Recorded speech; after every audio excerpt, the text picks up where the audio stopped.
Welcome everyone to South Kitsap High School for our second football broadcast of the season. We're coming to you live right here on SKTV, Wave Digital Cable Channel 205. We're also streaming this game live in high definition on YouTube. You can find a link to the game by going to the school district homepage, click on the YouTube link, and you can watch the game in high definition. There are no fees associated with any of our broadcasts, so please don't pay for it. Tonight, the Wolves are taking on the Bellarmine Lions. I'm Philip Nanger, and joining me in the booth tonight is Brian Pickard. Brian, this is a tough team to play, but it's something we should be able to compete with. Absolutely. Looking forward to it. Bellarmine Prep is 2-3 overall and 2-3 in league. It's a tough league out there, as we all know. The South Puget Sound League is arguably the top football league in the state. They have 3 teams in the top 10. I was looking that up this afternoon, Phil, and it actually surprised me there wasn't 4. So it should be a good game. It's an absolutely beautiful fall night. The captain's going out there. We'll see who gets the kick tonight. So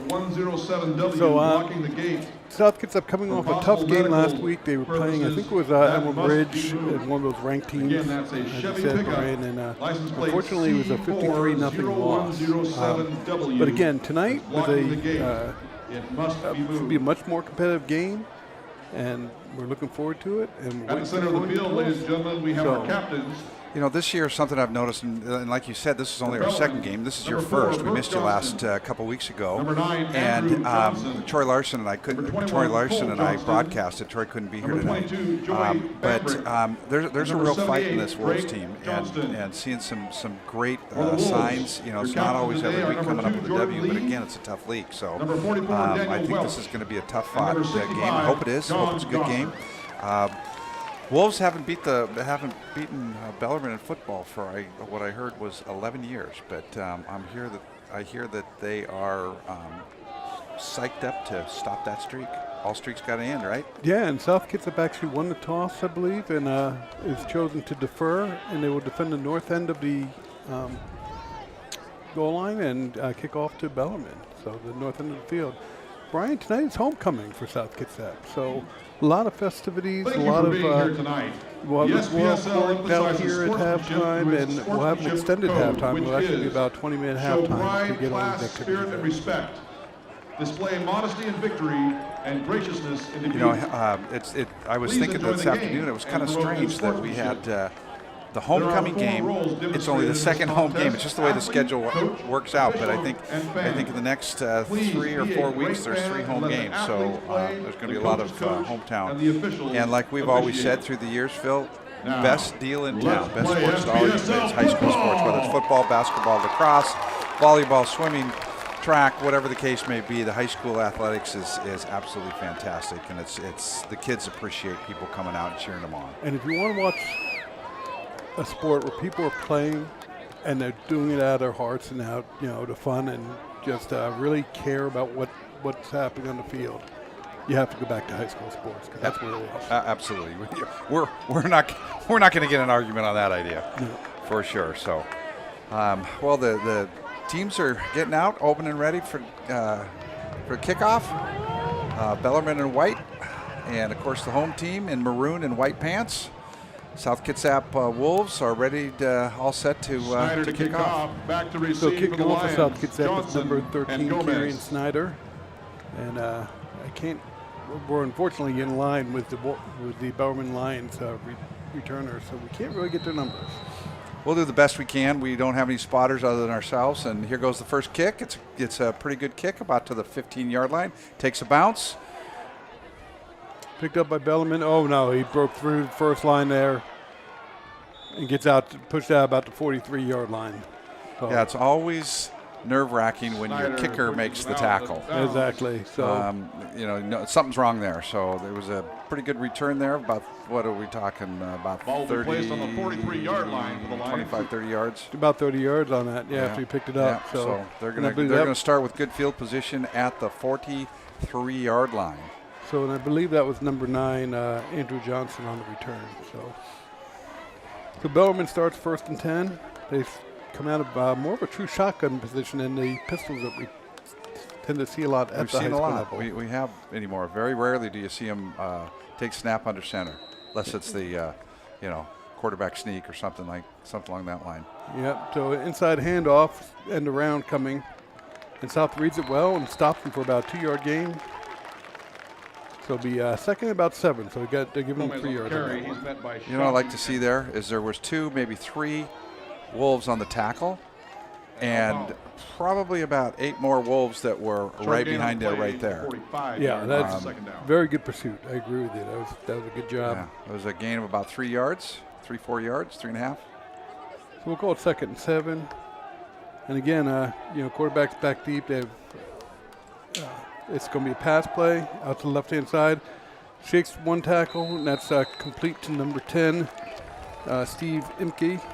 Johnson's pass completed to Bellarmine, and then that's going to be enough for a first down. He's tackled by Bowden Harvey. Number 5 for the Wolves, Octavian Clark, was there for the tackle. Unfortunately, he slipped, and so he got a couple extra yards. You got to keep those feet. Keep moving. Yeah, it happens the first couple plays of the game sometimes, too. Jitters there. So again, Bellarmine first and 10. Another pass this time out to the right-hand side. Same receiver. And he's going to gain. Again, good pursuit, but unfortunately it's about a 7 or 8 yard gain there. Gomez on the carry. He's met by Lions are moving the ball down the field. The 2 short passes, 1 to each side. That's a good. I like that play. Yep. My son's always telling me that's what the Seahawks need to do. A little swing pass. Yeah, that's again Gabe Gomez. line. He's obviously their number, the player they have targeted for this game, and they're easy passes because they're short. Quarterback just gets it out there. Quarterback's under center this time on 2nd and 2. Straight up the middle. Did a nice job. He's picking up the first down, but he did a nice job of kind of dancing back there a little bit, looking for the hole, and then hit it hard. That was Joey Bambrick, 6'3", 220, tight end linebacker, senior. First down for the Lions on the 25. So we'll probably see him a little bit on both sides here. Ball's on looks like about the 25. Yep, 20, right on the nail. We do have vendors at both So first and 10, Bellarmine on 25. Band, cheer, and dance. So back to the shotgun. A lot of formations for Bellarmine. They have 3 receivers out to the left-hand side. It's going to be pass play. Slant coming in towards the middle, and bobbled and dropped. So the ball was there, just couldn't hang on to it. Johnson is incomplete. Phil, I looked up on Max Prep and couldn't really find a whole lot of information on either team, but I did notice that Bellarmine's offense has scored 47 points this season versus 120 against. So that maybe, indicator on a 2-3 record. I couldn't find the South Kitsap. It doesn't mean it wasn't there. I just couldn't find it. It's more on me than anything else. So, man in motion. High snap. Quarterback just takes it, pulls it down, runs up the middle. He's going to gain about 5. That's going to bring up 3rd and 5. It's a warm evening out there for a October football game. 21-yard line. We keep having an open. We have a little tiny booth up here on top, about 20-yard line, and it's warm. So you may get a little back crowd noise, which is always kind of nice, though. I always like that when I'm listening to a game. Yeah. So, but we have to open up this window because Phil's full of hot air. Oh, did I say that out loud? No, that was in your mind. That's right. That's an inside voice, right? Yep, the inside voice. Dang it, I always blow that. So again, 3 receivers out to the left, single back for Bellarmine. Come on down and try some of that. Man in motion, coming left to right. It's a pass play. Quarterback back. It's a slow screen. Nice job, and he's going to go in. That's all the way. So that's number 12, Jackson Hallett. Bambrick on the touchdown for for the Lions. Nice low screenplay, made some cuts and got down through and scored, unfortunately. So 6-0 with 8:53 in the first quarter, and Bellarmine's going to try the extra point. They just kind of move the ball down the field, those short little passes, and that screen pass was really effective. He picked up a couple of good blockers there. Yeah, that was really well run. Have to give him that. Now, Bellarmine always has a good soccer program and teams, which always leads to me to believe that they have some pretty good kickers too. It looks like it'd go for a while. On the successful attempt. So strong leg. Yep. Yep. That's my theory. Doesn't always hold true, but. So extra point is good, so that makes it 7-0 Bellarmine. The Wolves will get a chance to get the ball, and we'll see what happens from there. Brian, we were talking as far as a great thing to do for Friday evening and everything. Beautiful night out here. We probably have, with all the programs that are involved in a football game, 300 to 400 students involved in this activity overall, between bands and cheerleading and football and dance teams and ROTC and just people doing the concessions. A lot of those are students. So if you ever want to support your community, coming out to one of these games is a great way to do it. Yeah, and even if you don't know anybody, it doesn't take long to get to know somebody. You start talking to the parents, and maybe meet a kid or two, and then all of a sudden you can follow them for a couple of years. Yeah, absolutely great. And a lot of the back to return. Other sports and stuff, there's no admission. There is for football, there is for basketball. I'm not sure on the other ones, but the wrestling, the Wolves wrestling and baseball teams have always been and have maintained, even in the South Puget Sound League. Very, very strong programs. Absolutely. And, again, you come on out, support kids, doesn't matter what the sport is. So number 30 kicking off is Jacob Hunvind. Nice kick down to about the 9-yard line. Nice return up to about the 28-yard line. Harvey on the carry brings the ball out past the 25-yard line. So if you haven't listened to us before, folks, we're all the way down to 20 at one end of the field, and that kick went to the other end of the field. So it's ball spotted on the 28. It's real hard for us to catch numbers. Yeah, we are older and we are wearing glasses, but it still doesn't help. Doesn't help. So South Kitsap comes out. We're going to start with 2 receivers on the right, single back, 2 receivers over on the left-hand side. It's going to be handoff up the middle. We're going to gain about 2 or 3 yards. So, and a change for the Wolves from the last few games, and I got this inside scoop from. Well, I won't give away. I can't give away my sources, right? Nope. No, it's not that. It's one of the coaches. But anyway, saying that sophomore Franklin Fox is our starting quarterback. Don't worry, folks. Jordan Lee, who's been our starting quarterback this season, he's still in it. He's going to be in the running back position. He's quite the athlete. Fun kid to watch. Nice quick pass out, little slant out, caught by number 15. And that's Thomas Frey. Fry? Thomas F-R-E-I? I think that's Fry. But you really don't want to ask me. I mispronounced my own name. So nice little quick pickup. Picked up about 2 yards, so it's going to be 3rd and 6 for the Wolves. Again, I'm gonna put my money on they're gonna give it to Mr. Lee. He is a dynamic athlete. So nope, I'm wrong. Going to roll. Quarterback's rolling out, gets a pass, but it's too high. Pass intent for number 33 of the Wolves. That's Joseph Eswega. And just too high, so the Wolves are going to be forced to punt with 3 and out. Coaches will do that. They'll move somebody like Jordan around in order to give him better chances a lot of times to get the ball and a little bit of space. Oh, absolutely. Yeah, it had. But what I was told, it had nothing to do with as far as play or anything like that. It's just, you got to get your athletes out there on the field. And it's hard to do when, the more players that are playing in 11. Short, low kick, but a good bounce for the Wolves. And it's going to keep rolling for the Wolves. So nice bounce. They got a break there, but that's the way that works sometimes. It's going to be down at the 18-yard line. 18-yard line, right in front of us. Yeah. Now what's our excuse for not seeing the numbers? We're still old. Oh, okay. I don't like that excuse. So.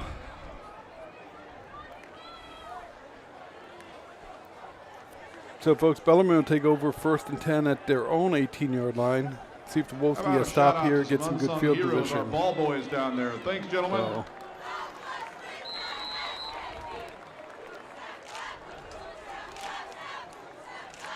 They're going to come out under center. Quarterback is number 4, Brooke Johnston.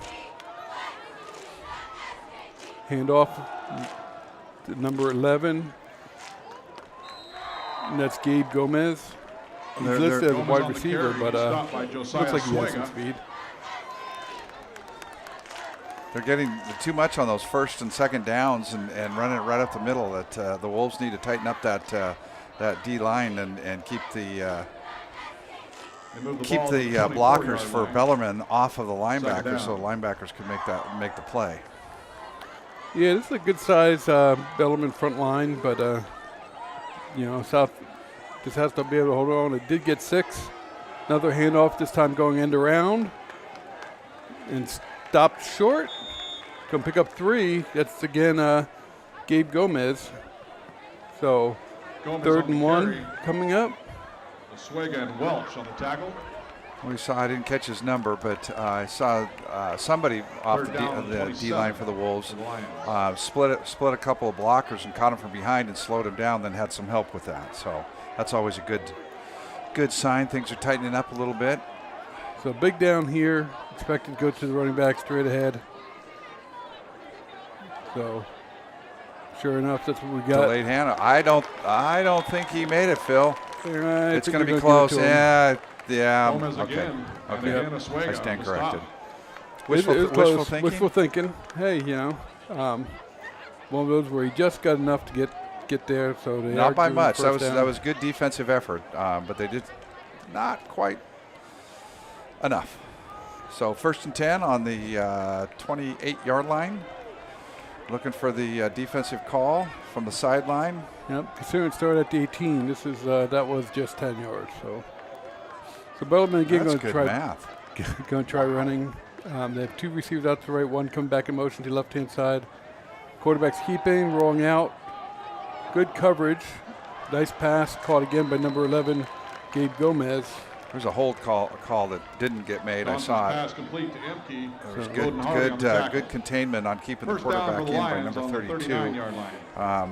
Cypress Pau.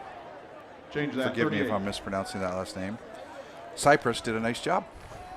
Gain of 11 for Bellarmine. We've been calling his name out for a couple years now. He's a good ball player. Yep. Senior year. So handoff again up the middle. Going to gain about 5 yards. 5 yards. He got smacked hard, but they've got to tighten that up. Yep. Again, that's Gabe Gomez. So Gabe's getting a lot. He's actually come on out of the game for right now. So we'll see. 2nd down on the 42. See who else gets a chance to get the ball, because I think he's had the last 4 or 5 plays. Okay, Bellarmine's getting their play.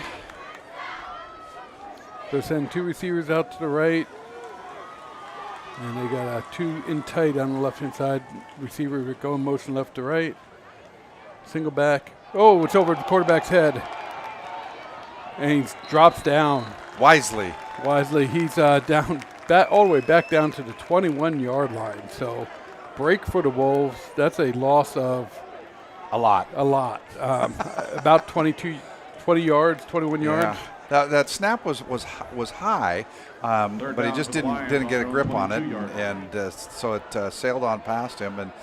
And I think the instinct for these kids is to pick the ball up and try to make a play, which is probably a good thing that he didn't, because things can happen and all that. But I think there was like 11 players for the Wolves chasing him, and there might have been some open receivers down there. 3rd and 26. This is a pass play coming back to the left-hand side.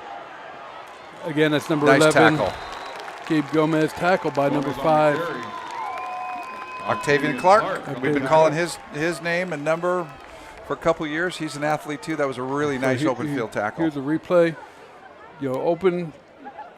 Obviously the Wolves drifted over to the left-hand side of the field when play their left-hand side, our right when play started, but.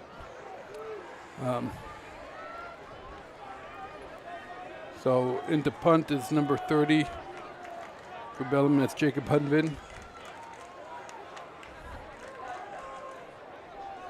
And it's kind of a low spiral. Picked up by number 8 for the Wolves. That's put a little move. He's got a little room there. He's got a blocker. Nice return. Past midfield. Brings it all the way back to Bellarmine, 47-yard line. Nice job by Braden. He had a nice little, he had a good block up ahead, and off he went. Here it goes. Here's our replay, folks. Look at that. So Cuts it, outruns whole bunch of players. Nicely done. Good job. So South has the ball, has good field position on the 47-yard line. Bellarmine. Let's see if we can get something done here. We have 2 receivers over on the right-hand side, plus the tight end over on the right-hand side. It's going to be a handoff to Jordan Lee, coming to the right side. He's going to pick up about Jordan Lee on the carry. 3 to 4 yards. Slipped a little bit there on his initial cut. Seen that a little bit. I wonder, it hasn't rained for a couple of days, so. And of course this field's in great condition. It's a beautiful field. Kitsap Bank Stadium is beautiful tonight. And, second down. Wolves are lining up again. 2 receivers to the right, 1 tight to the left, 1 out far. And we've got another handoff, and Jordan's going to cut back. Unfortunately, his knee goes down before he can pull out. He's going to pretty much no gain, maybe loss of half a yard. Phil is leaning out our little window here, and it's a great crowd. I mean, I know it's homecoming, so you get to pick up additional, 44. people to come to the game and all that. But the student section is filled, and most of the stands are filled. It's Yeah, absolutely. It's just really neat to see. So 3rd and 7 for the Wolves. Back to pass. Got a little time. Steps up. Steps up. He's got a lot of time. It keeps going forward. Yeah, I think he's got the first down. I love that effort. A kid, he's being grabbed, he's being tugged on, he's being pulled down, and those legs just keep pumping. So that was quarterback number Franklin Fox, number 12. So great job. Nobody open. Kind of tucked it. Pulled out of a Bellarmine tackle, and he did a nice job of looking back there, looking at his receivers, nothing there, stepped up in the pocket, still nothing, he took off. Good decision making there by the sophomore. So man motion, going handoff to number 24, off the left-hand side. Nice cut back in. He's going to gain about 7 or 8 yards. So that's Bryson Clay, number 24 for the Wolves. Tackle for the Lions. The junior. So first time we've seen him both tonight. Jordan Lee's coming back in. So we've got 2nd and 4. Let's call it 3 from we'll take that. Good field position. 2nd and 3. Yeah. Wolves driving. 2 receivers out wide to the right. The tight end's in there. Whoa. Hit. Unfortunately, missed handoff by the Wolves.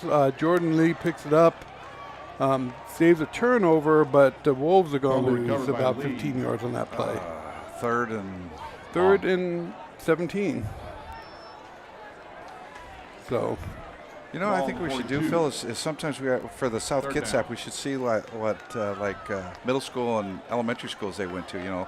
You hear in the other place out of the University of such and such. Spoken like a true elementary school principal. So that's the end of the first quarter, folks. With Bellarmine Lions up 7-0 over the South Kitsap Wolves. It's been a competitive game, Brian. Like we said, it's been a fast quarter. That's for sure. I think what the Wolves need to do, and I'm sure the coaches are talking to them about this, their line play, both offense and defense, needs to tighten up a little bit, and they'll be just fine. 7-0 is nothing.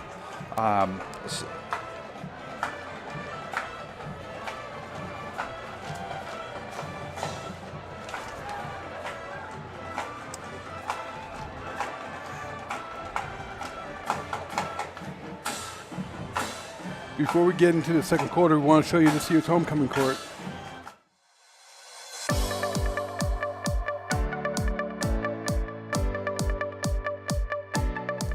Hi, my name is Blake Jackson, and I climb trees. I'm Addie Glazner, and a cool fact about me is that I met Macklemore. My name is Elena Bakal, and my fun fact is I'm Assistant Director for the Ball Play. Hi, I'm Sophia Kimmery, and a fun fact about myself is last year I choreographed a Broadway show. Hi, I'm Elise Wells, and something really cool about me is I have a St. Bernard puppy and a Boston Terrier. I'm Jay Rivers-Keating. Something fun about me is I'm in bands. Hi, my name is Reese Wilson, and a fun fact about me is that my favorite color is pink. Hi, I'm Chase Eaglin, and I put out a forest fire in my backyard. My name's John Gosser, and I can squat 520 pounds. Hi, my name is Audrey Ames, and a fun fact about me is that I hold an All-American title for 3 years in cheerleading. I'm Sean Vanover, and something about me is that I want to pursue a PhD in physics. My name is Kennedy Rowan, and a fun fact about me is that I love the Revolutionary War. I'm Stormy White, and a fun fact about me is I own the tallest shoes at South Kitsap High School. My name is Katie Blackburn, and one cool fact about me is I'm running for President of the United States in 2044.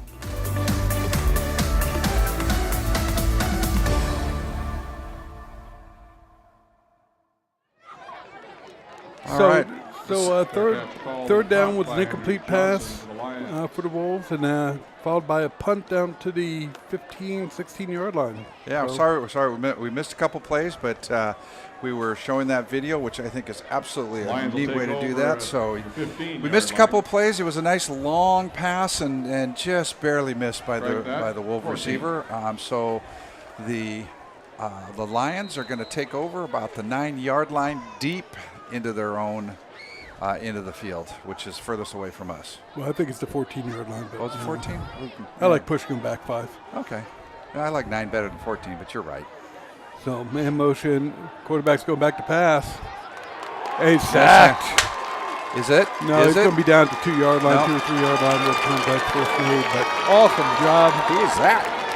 Unfortunately, again, it's the end of the field. We really can't see. Yeah, but I don't know if we can have a replay on that or not. Maybe not. So if coaches talked to these kids at the first quarter, and brought them in, they excellent play. Excellent play. So, yeah, not even close to the safety, but now 3-yard line. All right, 3-yard line. I got it. Woo! Coming up in this world. So, second down and 20. That's right at the goal line. Nope, he got just out. It's about the half-yard line. So, just got out of the end zone. Wolves are penetrating on that. What we talked about. They must have been listening to us, right? You know, that line play needed about time. Yeah, they're probably smart if they don't listen to us. But. Third and they'll call it 24, but it's really almost a full 25. They got to get to the 25-yard line for first down. 2 receivers to the right. Looks like a tight end and a receiver in on the left-hand side, and they're going to hand it off again, just try to get a little bit of room. And not much. Stops them. All the way back out to the 3. Yep. Made out to the 3, and Bellarmine will have to punt from there. So, going to go after it, Coach? Did you send your guys going after it? You can set up return. I'd send my guys every time. It's high school. I knew you were going to say that. Yeah. Put you one returner Here's back what I'm going there. to say. You're going to go after it, but you're going to have a return set because, I mean, you're going to get some good field position. Hopefully. I mean, I know they're going to have a good punter.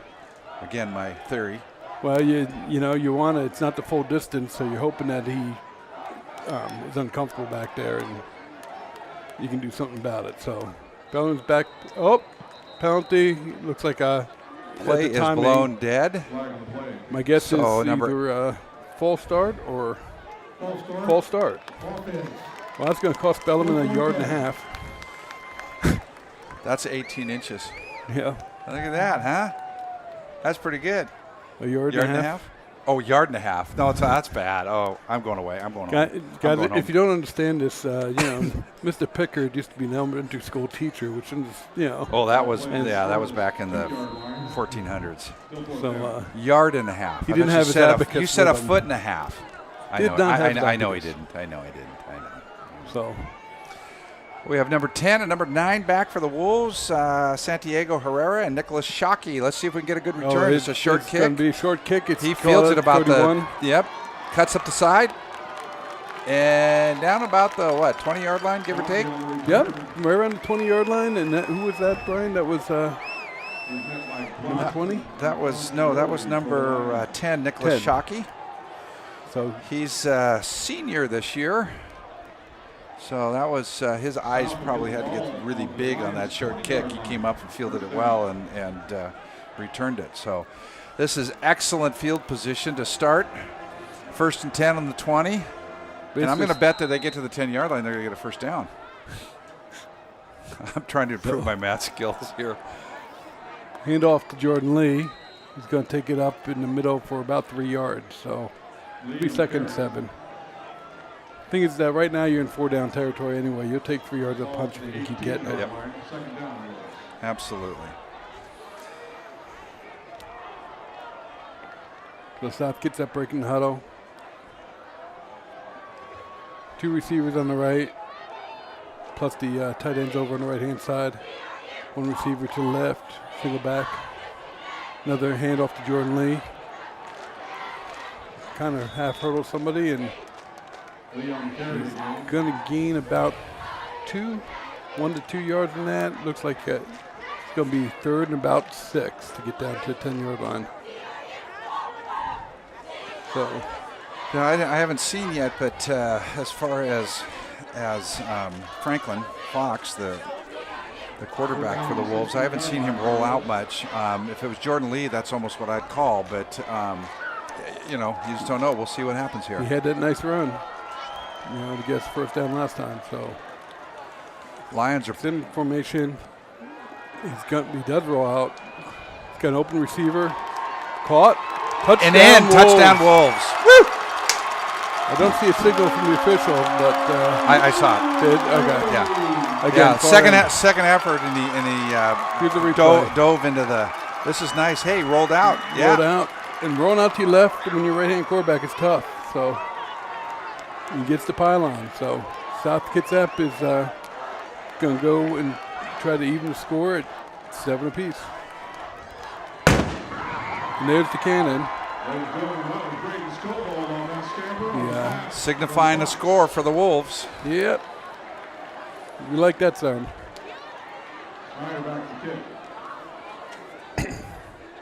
Snaps in, good snap, good kick, and it's good. The ball game is tied, 7-7. You know, that's what teams need to do to be successful, is to take advantage of that. And so the defense set it up by stuffing them down there deep. The kick was a so-so kick and a nice return. March it down, score, tie the ball game up. Absolutely. Excellent. Take advantage of those opportunities, you know, against a team like this, compete. Keep it up. You know, South Kitsap is not going to give up on anything here. We've seen that in the past. These kids came to play, and they're going to play the whole game. So yeah, Sean Banks, the new head coach for the Wolves, he played here, and he played under Coach DJ Sigurdsson. And you know, I loved what he said at the beginning of the season. We're not making excuses. Here's what we need to do, and he has a plan. You know, obviously, at the beginning of the season, going through the season, off season, and workouts, and those types of things. But I like that. You know, no excuses. We're going to go out and do what we need to do, what we know to win. So here's the kick. So that's a nice kick. Let's kick down to the 12-yard line. A fake reverse going on. Wide open. Big haul up to the 41-yard line before the Wolves stop them. Yeah, unfortunately, there was probably about 3 or 4 Wolves that kind of bit on that fake. Number 18, Bryce Wilson, looked like, for Bellarmine on that return. Lions will have the ball at the 40-yard line. So ball's on the 40-yard line for Bellarmine. So good field position for him. Not as good as being on, you know, the other team's 20, but see if the Wolves defense can come and stiffen up again. Saw some great plays last drive. So. Ball on the 40, 1st and 10, 7-7, 7:56 left to go in the second quarter. So it's a pass play, quarterback's out, screen to left, and it's incomplete, thrown short. So pass was intended for number 22. I think even if he would have caught that, there were several Wolves there, and I don't think he would have made too many yards there. Yeah, I think the Wolves have that one down now. So that was intended for Joey Bambrick of Bellarmine. Yeah, they kind of roll one way, and then they turn around and throw that. A little misdirection. Yeah, and I like to play. Well, especially when you have a good pursuing team, which the Wolves are. You know, they definitely have shown they pursue well. So this is going to be a run over to the right-hand side, a slow sweep, but it's going to go for about 13 yards. So, again, that's number 11, Gabe Gomez for the Bellarmine Lions. Gabe's a two-way starter, both offensive and defensive starter. He's a 6'1", 190-pound wide receiver, defensive back, and just a junior. I shouldn't say just. That doesn't sound right. He's a junior. There we go. So he'll be around again next year for Bellarmine, which, you know, stop him this year first. Command motion. Quarterback's going it's keeper, and that's number 11 again. Gabe Gomez taking it from the quarterback slot, so direct snap. You know, something we always say is that Phil and I are honored to be able to broadcast. We're not professional broadcasters, obviously, and we're both South Kitsap. Both of us been living in the community for over 30 years. Our kids have all gone through the schools here, and we just enjoy this and like to help promote the football games as well as the rest of the sports.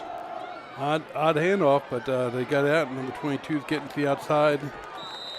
Bellarmine is going to gain enough. He's going to gain 9, which will be enough to first down at 35. So that's Joey Bembrock. I always like to put in too that you know, this is a South Kitsap broadcast. We're South Kitsap people, so if you hear a little bit of lean towards the South Kitsap we teams, don't apologize. We don't apologize. We just it is what it is, and all that. But I'm hoping really that there's some Bellarmine fans listening in. It's great when grandparents from both sides can be listening. If they're living in Florida or Arizona or California, they can be watching their kids perform. So again, number nice 11, man, Gabe got Gomez. up in his grill. Yep. Gabe Gomez takes the direct snap. He does gain 5 yards, 4 yards on first That down. looked like number 23, Brody Mailing. Was the tackle there? With the tackle. He stepped right up there and got in his grill. Yeah. Textbook form tackle, took him down. Nice picture of the band there. Love the band at the sporting events. So another handoff coming over to the right side. And that's number 22 for Bellarmine, Joey Bambrick. He's gonna pick up another first down, moving the ball to the 24-yard line. Yeah, he's a big young man at 6'3", 220. That's a big boy. That's a big boy in college, let alone big boy. Really big in high running school. back to take down. So where do you think we're being listened to? Anybody out there from, you know, across the country, east side, maybe you know, Montana or Florida, Phil, where a couple of your kids are at? Well, I know we have Montana, Florida. I have one in Germany actually 2 in Germany who's staying up late to watch. Oh, she's staying up. Yeah, I was going to say it's middle of the night there, isn't it? Yeah. Or even later, maybe early morning. So early morning. So that's no gain again. Great job by the Wolves. Hey, Rachel. And Heather. She's over there. Oh, is Heather? The two of them are over there. Oh, excellent. Over there excellent. visiting. So, yeah. Phil has 2 of them over there, and Rachel's going to school and working.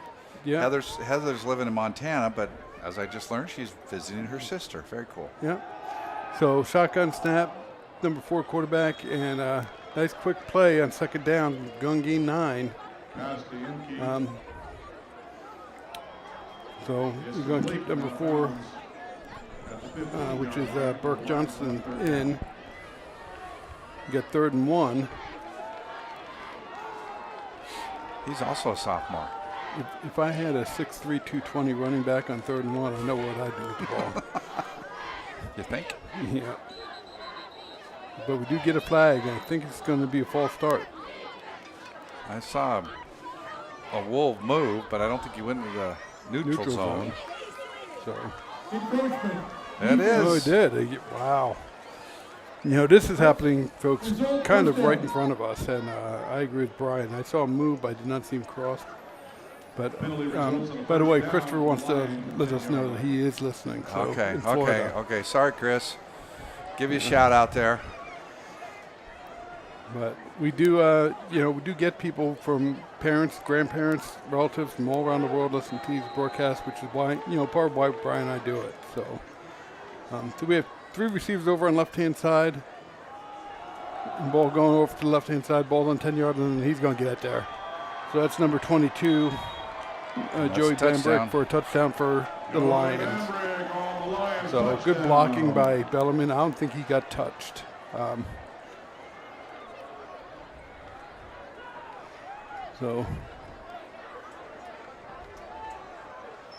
That was just very, very good blocking by the Bellarmine line and receivers, and they did a good job. So Bellarmine lining up for the extra point.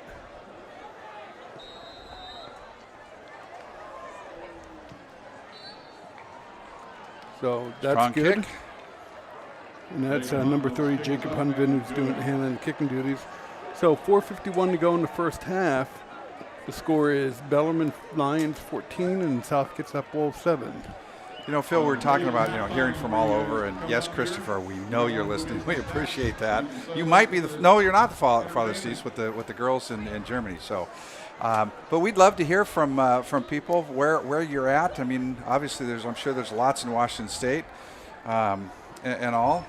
Hey, there's a good. Hey, do you think we could get an order for a hot dog? Think that anybody bring a hot dog up to us? That sounds really good. Yeah, but anyway, we'd love to hear from you. You can actually reach me with my email. It's Pickard, Pickard, B for my first name Brian at skschools.org. Just shoot me an email and say, hey, I'm listening to you from wherever it is, down under in Australia or wherever, Fiji Islands or something. We'd love to just be kind of fun. I was thinking about that today and gave my email there. So the other thing you can do, folks, is if you want, you can leave a message in the YouTube tab and we can recognize it there. Brian and I can't see it right away, but we have a whole group of students and faculty who support this program. So Bellarmine's kicking off. Nice kick down to about nice the deep, high kick. 2-yard line. And a nice return. It's got a hole up the middle. Cuts out to left. One guy to beat. And he's gone.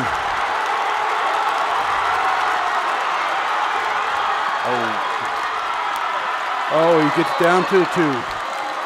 So that's awesome return by number 8, Bowden Harvey. I was concerned. I went because I thought he blocked him in the back. I think we might have missed one. Well, he Here comes the replay. Look at this. He touches him, but he doesn't shove If anything, he pushes him a little bit further into the.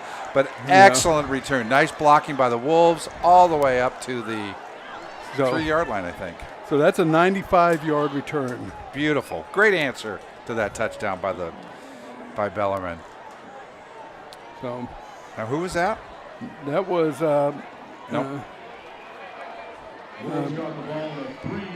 Bowden Harvey, number 8. 2-yard line. Wide receiver, defensive back, a junior.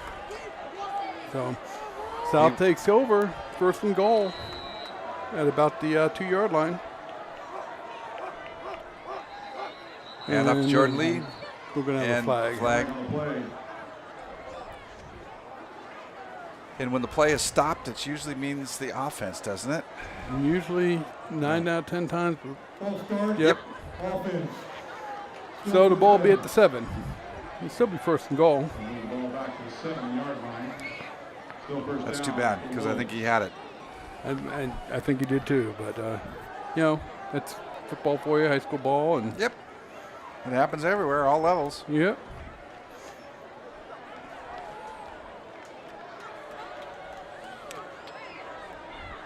Okay, 1st and 7. The ball on the 7. Wolves are spread out. 2 receivers going up the Jordan middle. Lee right up the middle. Jordan's down close to the goal line. The Wolves sings a touchdown. I think they're marking him. There's no signal from the officials yet. Far into the field from us, so it's really hard. I don't think he got it, but he's half-yard line. Super close.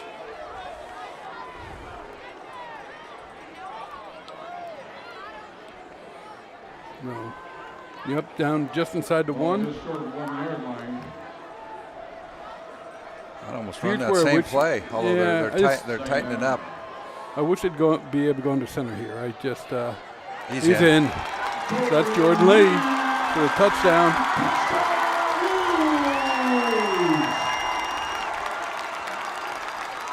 Here's a replay of it. A frozen replay Here of we go. So it's a fun night to be out here, folks. Good blocking. Look at the blocking. He doesn't get touched till he gets to the line of scrimmage. So that's a good job. Little delay on the cannon there. Lining up for the kick. Hopefully convert this and tie the ball game up. Snaps in. Good hold. Up, and it's good. Game's tied, Phil. 14 apiece with 3:50 left in the second quarter. That's awesome. And that was Kieran Snyder who's handling the kicking duties for the Wolves right now. But that was a nice, solid kick. It was. Both his extra points have been real nice. They drift a little to the left, which makes me nervous, but it's through the uprights, and that's all we care about, right? That's all that matters. I don't care if it bounces off as long as it goes through. But so South Kitsap will kick off again here. And again, Kieran will handle the kickoff duties. And try and see if we get numbers on the returners.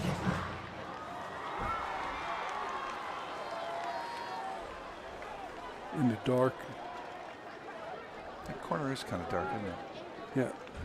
Is it number 1, maybe? Nope, they don't have a number 1, so no, it's not. Probably not.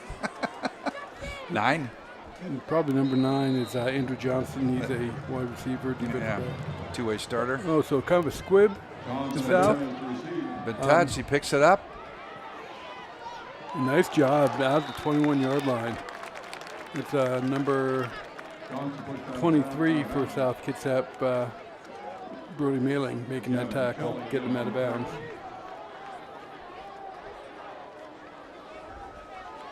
So Bellarmine takes over, 3:45 left in the half, 23-yard line.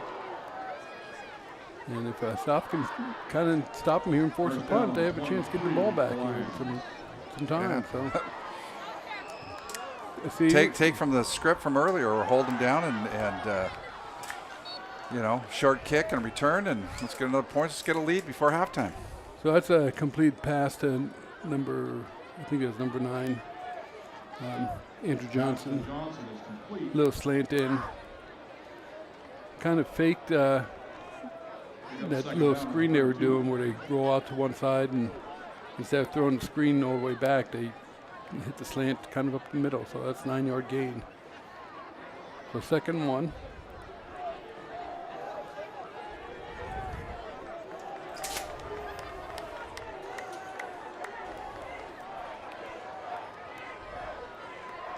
Pass play again. Oh, he's going down.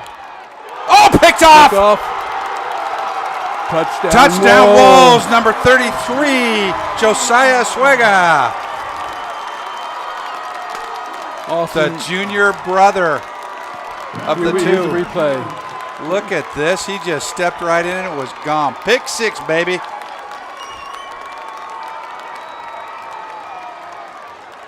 Marches in untouched. So there's a turnaround for you.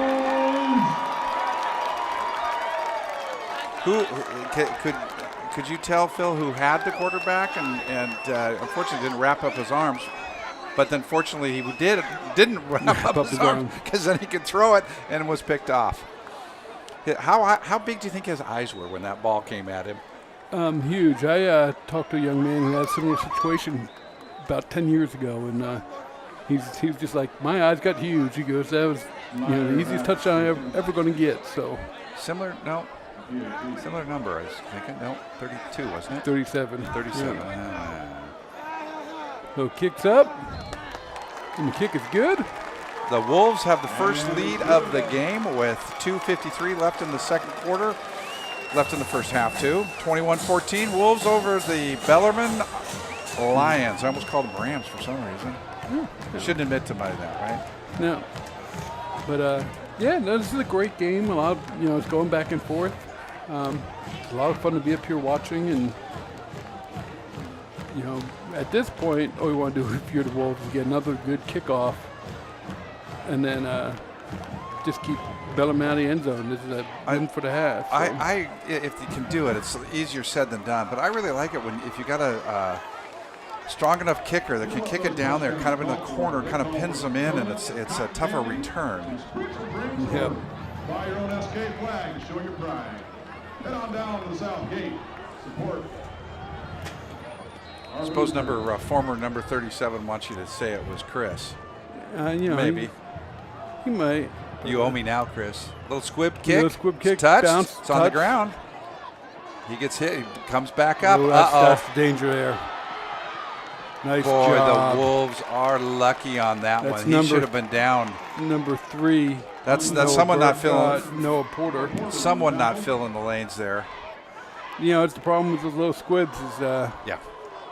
You know, people see the ball and that's what they go for. So that was a return by number 30, Jacob Unvin, who's actually handles kicking duties also for Bellarmine. So. Yeah, that's another thing you see in high school sports is you know, it's not just the kid that kicks the ball. He's also the defensive back or the quarterback or the, you know, whatever the case may be. They play all over, and it's great, and that's the way it should be. They should be out there playing as much as they can. Yep, 3 receivers to the right, 1 to the left. Bellarmine's going to throw a little slip screen here to the right. Number 10, he's going to gain about 7-8 yards. Number 10 is Stephen Imke. So Phil, little football lesson here. You had three receivers out right. Obviously, one was a designated receiver, and the other 2 are blockers. At what point in time is there only up to a certain time that they can make that block, because they're potential receivers as well? So they a pass behind the line of scrimmage, they can go down a yard and make the block, and the ref will usually give them 2. 1 yard down from the line of scrimmage. Yep. Gotcha. Oh, nice job. That's number 32. Josiah's brother almost had a pick 6 of his own. Wouldn't that be something? That would be 2 brothers, pick 6? But he had that red well, knocks it down to the line of scrimmage, doesn't give a chance. Brings up 3rd down and 2 for Bellarmine. Big number 55, Jace Aline. He was in pursuit of and put the pressure on the quarterback. Nice play, nice penetration by that young man. So hand off to Gabe Gomez. He's going to go to the right side. He is nice play, but he's going to pick up 4 and get a 1st down for Bellarmine at the 31-yard line. And Lawrence on the tackle. So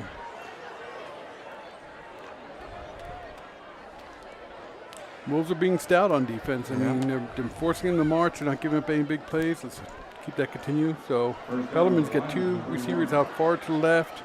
Tight end's over on the right-hand side here. Quarterback's throwing to the left. Looking to throw. Throws it deep. It looks like they're calling it a reception. So that's number 9. Wow. Andrew Johnson. With great coverage by South Kitsap. It's all the way down to the 6-yard line. It really was very good coverage by South Kitsap. That was a good ball thrown by that right-handed quarterback rolling left.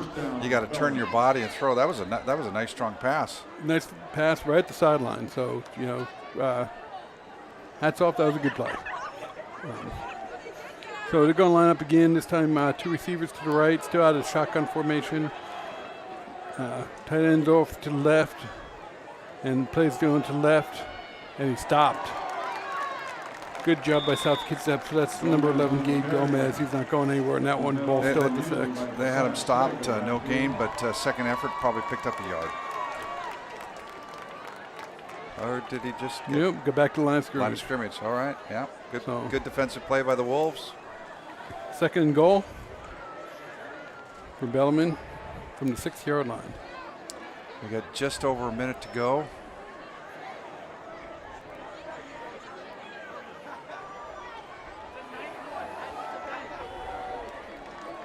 Two receivers out to the right side. The tight end's on the right, single back. Quarterback's going to run to the right again. Same play, just the other side, picks up 1 yard. So you just tell he just tucks that ball and goes. Yeah. We have a timeout on the field by Bellarmine line. So that's, obviously their strongest runner. We think it's Gabe Gomez, and when he's that quarterback, it's pretty much direct snap, and he's taking off one way or the other. So that's Bellarmine's first timeout of the half. It's been a fun first half for sure. It's been a lot of fun. Scoring, but defense is still tough. Both ways. I'm talking about both for Bellarmine and South Kitsap. Entertaining, exciting. Bellarmine jumped out to a lead.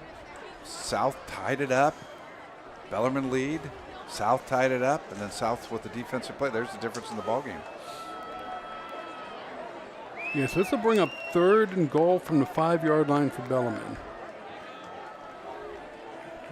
Let's see who they got at quarterback. 12. So they have number 4 in at quarterback. That's Burke Johnston. And they've got coming around right side, South bit on it. So that's number 11 in for a touchdown. That's Gabe Gomez. He had a big head of steam there. Unfortunately, South bit on all the movement going to their left, and didn't have a lot of people over there on the right to stop him. And he, was able to punch in. Yes, they had one guy to go through. So we got a wolf down. The athletic trainer's going out to see what's going on. Looks like a leg of some sort, but I could be wrong. Been wrong before. So South Kitsap does have one of the premier athletic medicine programs in the state, which is just a great asset to have here. And it not only does it again another activity and that kids can be involved in and do. I joined the Y, Phil, and I went down for the introduction, and the young lady that was giving me the information and whatnot, South Kitsap grad 2008, and she's a trainer, fitness coach. I need it. By the way, where are those donuts? But and all kidding aside, I mean that her activities, she knew a lot of the kids that I knew because that's right around where our kids were going to school and at that time and things, and so we were comparing notes and names and all that. But my point is that here's something that she did in high school that's translated into what she's doing now as a early 30-year-old adult person doing things. So I mean, just the wide variety of things that are going on here at South. I mean, beyond just athletics, there's so many activities that kids can be involved in. Right, and that's what I'm saying, about these Friday night games and everything, Brian. I mean, I'm going to miss groups, but we have the football team, the cheerleading, band, the dance team, the boosters, who are also kids, selling this stuff, the audio video group that puts on this production, like I said, the athletic medicine students. There are, like I said, probably 400 students involved in putting on a football game here. Yeah. Different aspects, and in most cases, they're all doing things they enjoy, which is great to see and fun to be at. And just fun to be a part of, to be honest with you. Absolutely. And again, there's some of the. I'm aware of the culinary arts program that they have. They just have some brand new remodeled kitchens and things that are state of the art. Kids are leaving high school with skills that are going right to work, right into industry, right into their professions that they want to go to. Boeing every year hires some of our kids and some of the training and some of the equipment that's donated by Boeing. So they're helping train these kids. They're going and getting good paying jobs right out of high school. And this is looking a little more serious than we'd like to see. We don't want anybody injured. So that's number 33, Josiah Oswego. And hopefully he's sitting up. He's talking to the trainers and the doctors there. Hopefully it's not too bad. I mean, a lot of times these things look bad at first because we do take extreme precautions with these incredible, kids. Absolutely. I mean, absolutely. If there's any doubt, he's up on his own. Taking a pause, catching his breath. And I mean, it could be looks like he's walking okay. His arms look okay. Hopefully nothing serious. Can tell he's hurting a little bit. I'm grabbing his helmet, so he's can pretty much guarantee I know his attitude right now is, okay, coach, I'll set up my one play. Teammates going over, wishing him well, patting him on the back. He's going to walk over there and probably get a little more treatment from the trainers, and hopefully he's going to be okay and make it back into this game, and if not, the next game. He's drinking a lot, Brian. I wonder if he got cramp. It's a long time, but yeah, who knows? Could be. Hopefully that's, not that a cramp is anything sneeze at, but it's So Bellarmine almost got that ball. Yep, came close, but the kick's up and good. So it's tie game here with 36 and a half seconds left to go in the half. And if you're going to have a cramp, less than a minute to go with the half is probably not the worst time in the world to have it. Yeah. Yep, and hopefully that's what it was. We don't know, but when they start giving them electrolytes right as they're coming off the field, that's usually a sign that you have cramping. So hopefully he's back. Well, how about a return like they had last time? That'd be okay. I think that'd be all right. I don't think if I was Bellarmine, I would not be kicking the ball that deep. You going for a squib or? Yep. With 36 seconds left, I can't disagree with you on that one. So, just a reminder to people watching and listening is that our halftime is going to be a little bit longer. For the obvious is that it's homecoming, and so there's always more programs going on. A little bit longer. We see the homecoming court, the royalty, all the grade levels, the bands and programs, the dance teams, and all that. So it's going to be a little bit longer, which means you don't get to listen to our lovely voices. Yeah, I know it's a benefit. People out there going, man, I wish halftimes would always be that long. Some of the homecoming will be shown, some of it will not, depending on what they're showing. Well, they did. They kicked it deep. Fielded on about the 10-yard line. Head of steam, and he gets tackled about the 26-yard line. 26-27, so South will take over 1st and 10 with 30.4 seconds and 3 timeouts. So key here, honestly, with South, you've had a good half. If you can make something happen, great, but don't turn it over. You don't necessarily want to play ultra safe, but you want to be smart. First down to the Wolves, 27. So South in the pistol formation. Franklin Fox in a quarterback. Up the middle. So South just basically running the clock out. That's what that tells me. So right. So that's number 24 with the carry. So that would be Braden Clay. Brayson Clay. Excuse me. They're going to let it run out. Yep, so that's going to be end of your first half. It's a good game. Scores tied 21-21. Everyone, let's come back. Well, watch the second half here, or the halftime. We've got some neat things on video, and we'll be back start of the third quarter if all things go the way they should. Just a lot of action, a lot of good returns and stuff. So we will see you back here at the start of the third quarter. And we'd love someone to deliver a hot dog.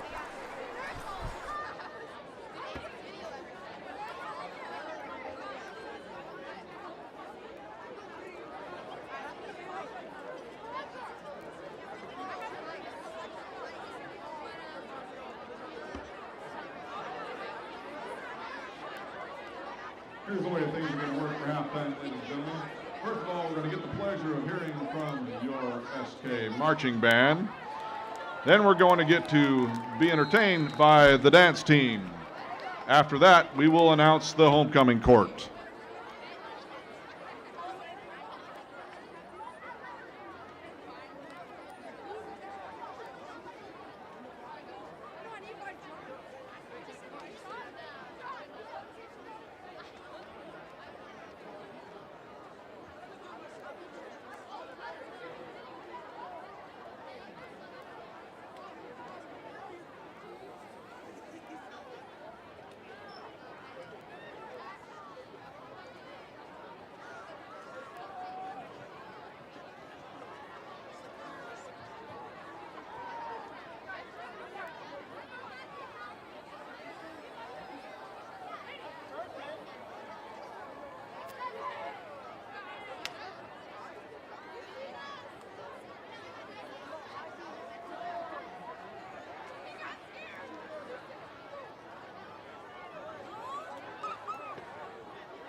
Ladies and gentlemen, tonight the band will be performing the first two songs from their 2023 show that features music from Green Day and Fall Out Boy.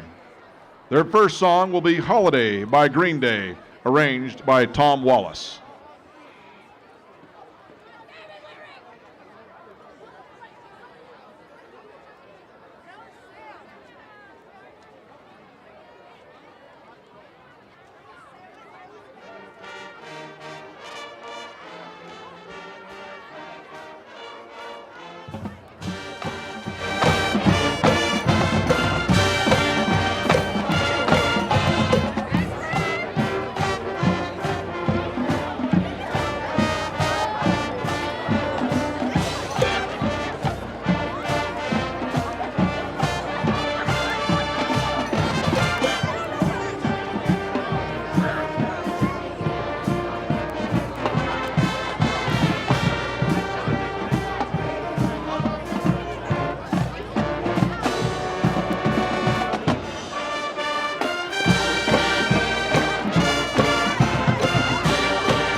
Next up, My Songs Know What You Do in the Dark, Light It Up, arranged by Tom Wallace.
I'd like to give a big thank you to the senior band members, section leaders, parents, and the South Kitsap School District for their dedication and hard work in supporting the band. I'd also like to make a shout out to Domino's for supplying pizzas for the band and to Les Schwab for providing the popcorn tonight. Ladies and gentlemen, don't forget to visit the boosters down at the South End where you can get all kinds of goodies. You better hurry before those Krispy Kremes are gone. Get a flag to show your pride. Don't forget the spritzers.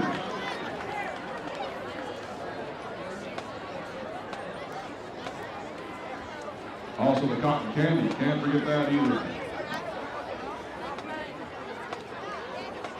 Next up, we have the SK Dance Team.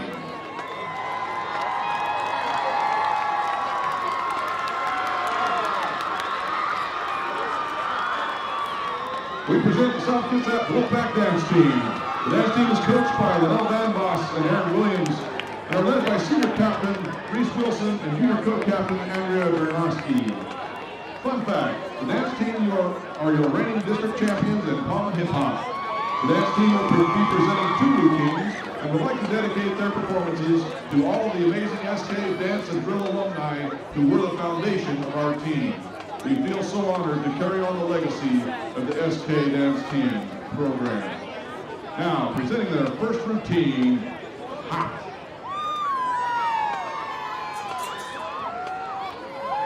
One, two.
And now that we've heated things up, it's time to get cooking with our second routine, stir fry.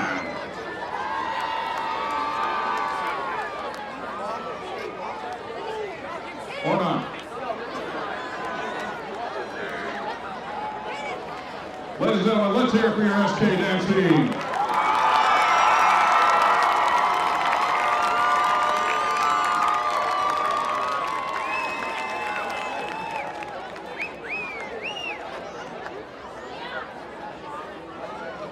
Homecoming court is determined based on the 2 students with the most nominations per grade level for freshmen through juniors, and the 8 students with the most nominations for seniors.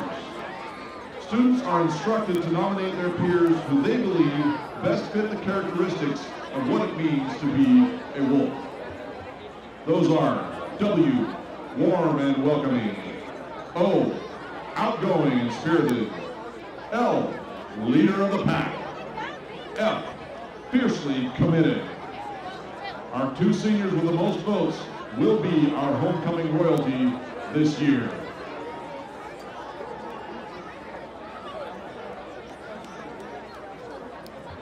First, let's introduce our freshman court. Addie Glazner is part of the SKHS Wolfpack Dance Team. Fun fact, she danced for the Seattle Storm. Blake Jackson is involved with baseball and wrestling.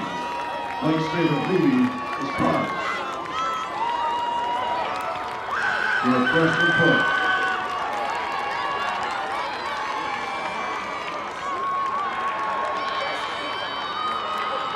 Your sophomore court, Sophia Kimmery, will be the upcoming fall play Puffs, is in the drama club, choir, and lead crew. Sophia has been singing and acting since 5th grade. Elena Blackgall will be in the upcoming fall play Puffs as well as in the drama club, choir, and acting ensemble. Elena has been in choir for 6 years. That is your sophomore court. And now the junior court. Elise Wells is the vice president of the Cosmetology Club. Has 2 St. Bernard puppies and a Boston Terrier. Jay Rivers Keeney plays trombone in the SKHS band. Can play trombone, saxophone, and guitar. Triple threat. That is your junior court. Your senior court, Stormy White, will be in the upcoming fall play Puffs, is in the drama club, choir, and acting ensemble. Stormy has starred in 7 high school plays so far. Catherine Blackburn is in the Builders and Community Club, a member of Link Crew, and is an advocate for sexual assault awareness. Catherine is going to be the President of the United States.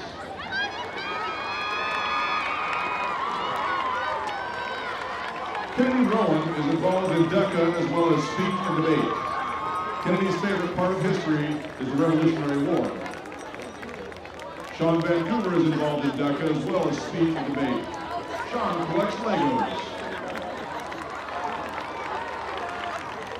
Audrey Ames is executive ASB senator, football manager, and all-star cheerleader. Audrey is an NCAA All-American cheerleader for 3 years. John Gosser plays center for our Wolves football team and is also the team captain. He squat 520 pounds. Reese Wilson, your ASB president, DECA president, dance team captain, National Honor Society officer, as well as a member of the Key Club. Reese has been dancing since she was in 1st grade, and her favorite color is pink. Casey Glenn, wrestling. Placed at state for wrestling and wrestled a bear with the cameras were on.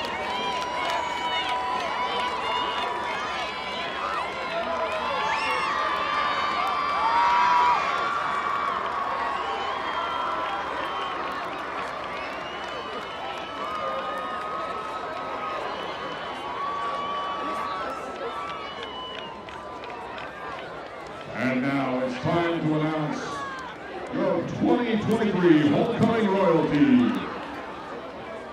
Reese Wilson and Chase Eaglin.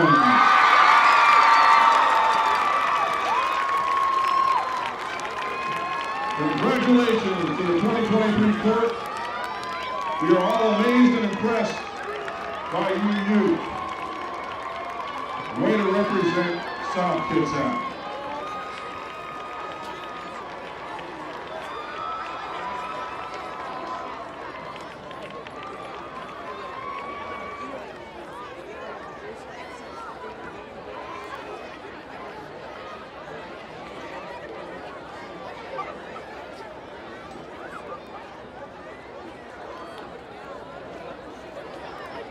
All right, it's time to celebrate. Why don't we get some donuts and cotton candies and Kona Ice, spritzer drinks, all those good things to support these students and their many activities. Thank you all of you who are here to support SK activities tonight.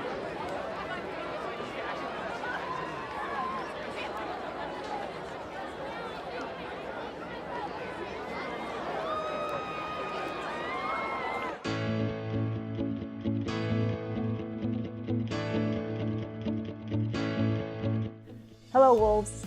Today we want to talk to you about your high school and beyond plan. Many students don't realize how these activities can help us learn about opportunities so you can focus on specific careers and plan to achieve your goals. Zello has all the post-secondary school options in the country, so you can explore them and help match those post-secondary options with your career interests. Speaking of your pathway, did you know that students should identify their pathway and plan to take classes here at South Kitsap High School that will allow you to explore it? When you were younger, you might have thought that you wanted to have a job where you could help others. By using Zello, you can identify careers that would allow you to do just that.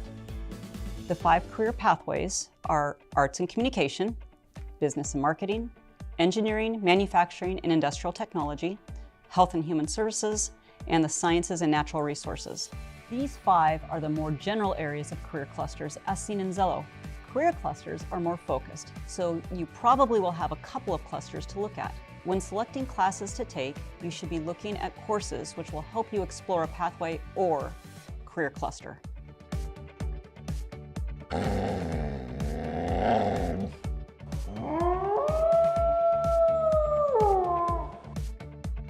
Hey Wolves, my name is Ryan Allen. Hey Wolves, I'm Nadine. Hey guys, my name is Anton Block. For us seniors, it's getting closer and closer to graduation every day. After graduating, many of us are planning to go to college, or trade school, or find a job somewhere. Even if you don't think that your Zello career matches fit you very well, even just taking the quiz can help narrow down options for pathways. Saying, oh, I don't like working with kids, but I do like working with my hands, so maybe I could look into more of those types of careers, stuff like that. It's amazing how good of a tool Zello is if used right. I was opened up to careers that were relevant to me based on hypothetical plans that I could tinker with through their pathway selector. For example, if you want to go into the medical field, you might want to take Intro to Medical Careers, Human Anatomy and Physiology, Chemistry, Biology, Psychology, Athletic Medicine, and/or Medical Interventions. Maybe you want a career dealing with money. Through taking accounting, economics, money talks, and financial math, you might decide on becoming an investment banker. Or maybe you want to be an auto mechanic. Take our automotive mechanics classes. If you don't know what your pathway is, don't worry. Take classes that seem interesting to you. You should also look at your Zello results and talk to your counselor about what classes are available at South Kitsap. That will help you explore those careers and pathways. If I could go back to my freshman self, I would probably tell myself to ask my teachers for more help. Coming in after school, getting help on concepts and assignments that I was confused with. My advice, start your Zello right now. It'll help you plan for your future, and once you have that plan, you will feel a lot more confident in where you're going after high school. I wish I would have utilized my resources and made better connections with the faculty at South. I wish I would have chosen more classes that would have benefited me in the long term and helped me towards my career path. My advice for underclassmen is to get your work in, turn it in on time, talk to your teachers if you have questions, and finish your Zello. My advice to underclassmen is to try something new and get out of your comfort zone, and don't wait until your senior year to start figuring out your career pathway. An up and coming event coming to South is the It's Your Future Fair. This coming Thursday, after school, you can talk and find information about many different colleges and military branches. This is a good way to find out more about your future and what you want to do after high school. The event is free and open to anyone who wishes to come.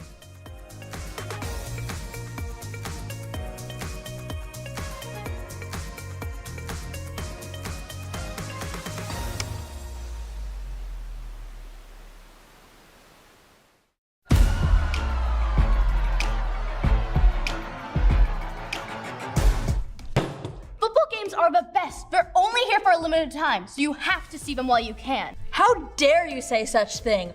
Improv night is superior to football. Are you serious? You guys do not know what you're talking about. Neither football or improv night is as important as the choir concert. Therefore, it is the best event to go to. You guys, what are we fighting about? We're fighting over which upcoming event to go to. Obviously. Why do we need to fight over the events? You see, football is on October 6th, improv night is on October 11th, and the choir concert is on October 18th. So, you guys can go to all the events and support everyone. Oh, you're right. I didn't think about it that way.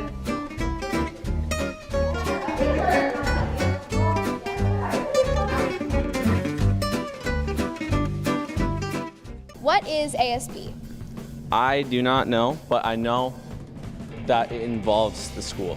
Probably something to help the school. ASB is something that a bunch of students can do and learn from and have a lot of fun doing. ASB is your ways to get into home games free. I think it's just a way for everybody to get connected. Now that we've heard from our students, what is ASB? Hi, I'm Reese, and I'm the Executive ASB President.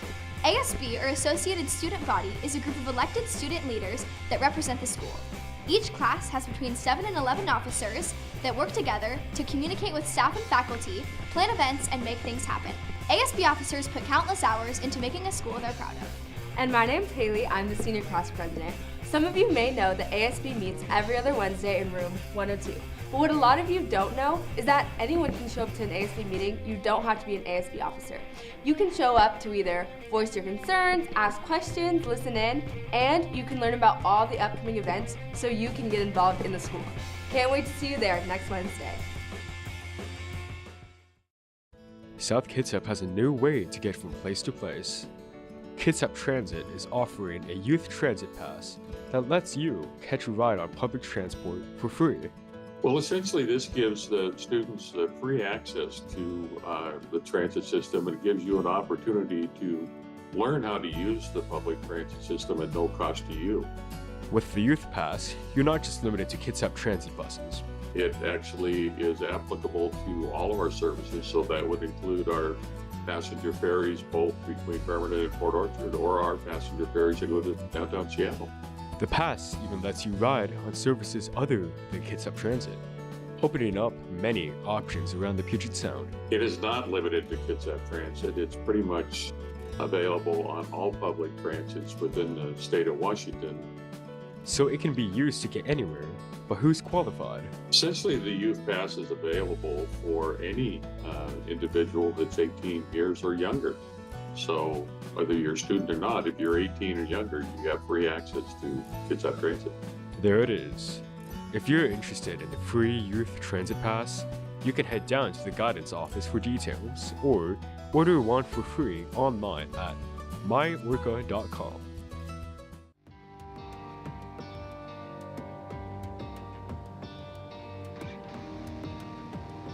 See that? Oh, you don't? This is how a lot of people look at bus stops early in the morning. Even a simple cell phone flashlight could save your life. Add bright clothes and reflective surfaces, and it's even better. Protect yourself and others. Be seen, be safe. Welcome back, everyone. Bellarmine is getting ready to kick off the start the second half. I'm Phil Nanger here with Brian Pickard. And we have a 21-21 halftime score. Big kick, fielded about the 10-yard line. 10-yard line, nice big return. hole in the middle. Breaks it out. That's number 8 for South Kitsap. So that's Bowden Harvey again. He's had a bunch of nice returns. We keep calling his name name and number. And there's a flag down there at the tackle. I thought I saw, I think that might be 15 yards there for South Kitsap.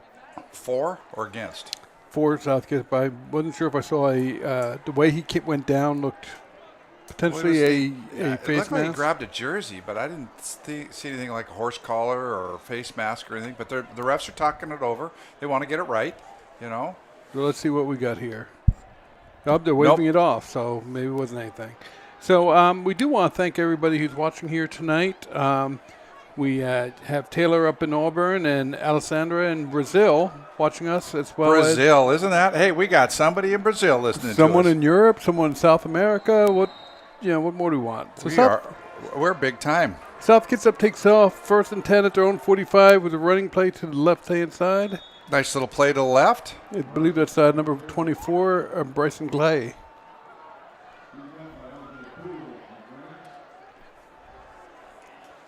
So picks up about 3 yards. Brings up second down, 7 yards to go.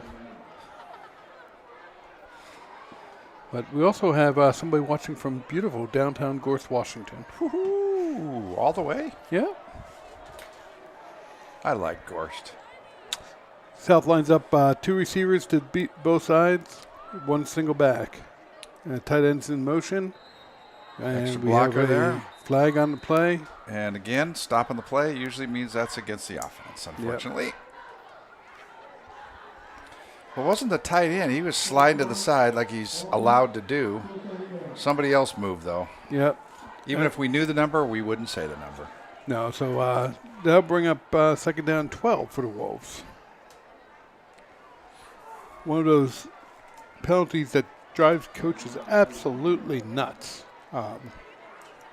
I used to always say, if I get my Pee Wee football team not to jump offside, we should be able to do this at the junior high school and those levels. But it is harder when they change the snap count and everything on it. It's hard. It's hard, and your adrenaline's pumping, and you want to get the block. And so, unfortunately, that was going to be a pass. That's number 12, Franklin Fox, rolling out to the left-hand side, and he is going to be tackled for a loss. Yeah, he just didn't have much of a chance there. That defense crashed in on him and shut it down right away. There wasn't much chance on that play. No, so that's going to bring up a third and about 18 to go.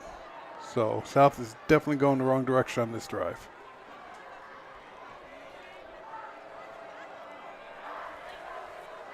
Again, pistol formation, 2 receivers to the right plus the tight end and 1 to the left. The single back goes back to pass.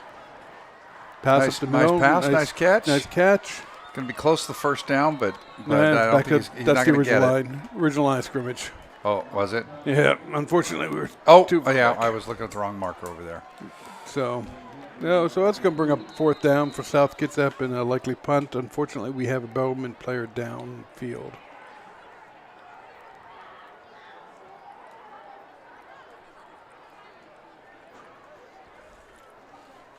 Never like to see that. No. You just hope it's something minor and nothing serious.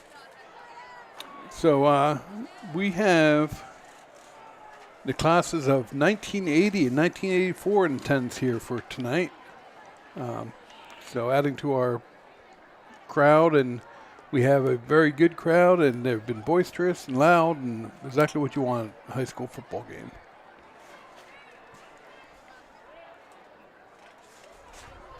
$43 and 29 years ago. Did I do the math right? Check me. I don't know. I need a calculator for that. Too big of numbers. Yep. Don't have enough toes. Take the shoes off, do the math. Lend me your abacus, will you? Half these kids don't even know what that is. So. What? So,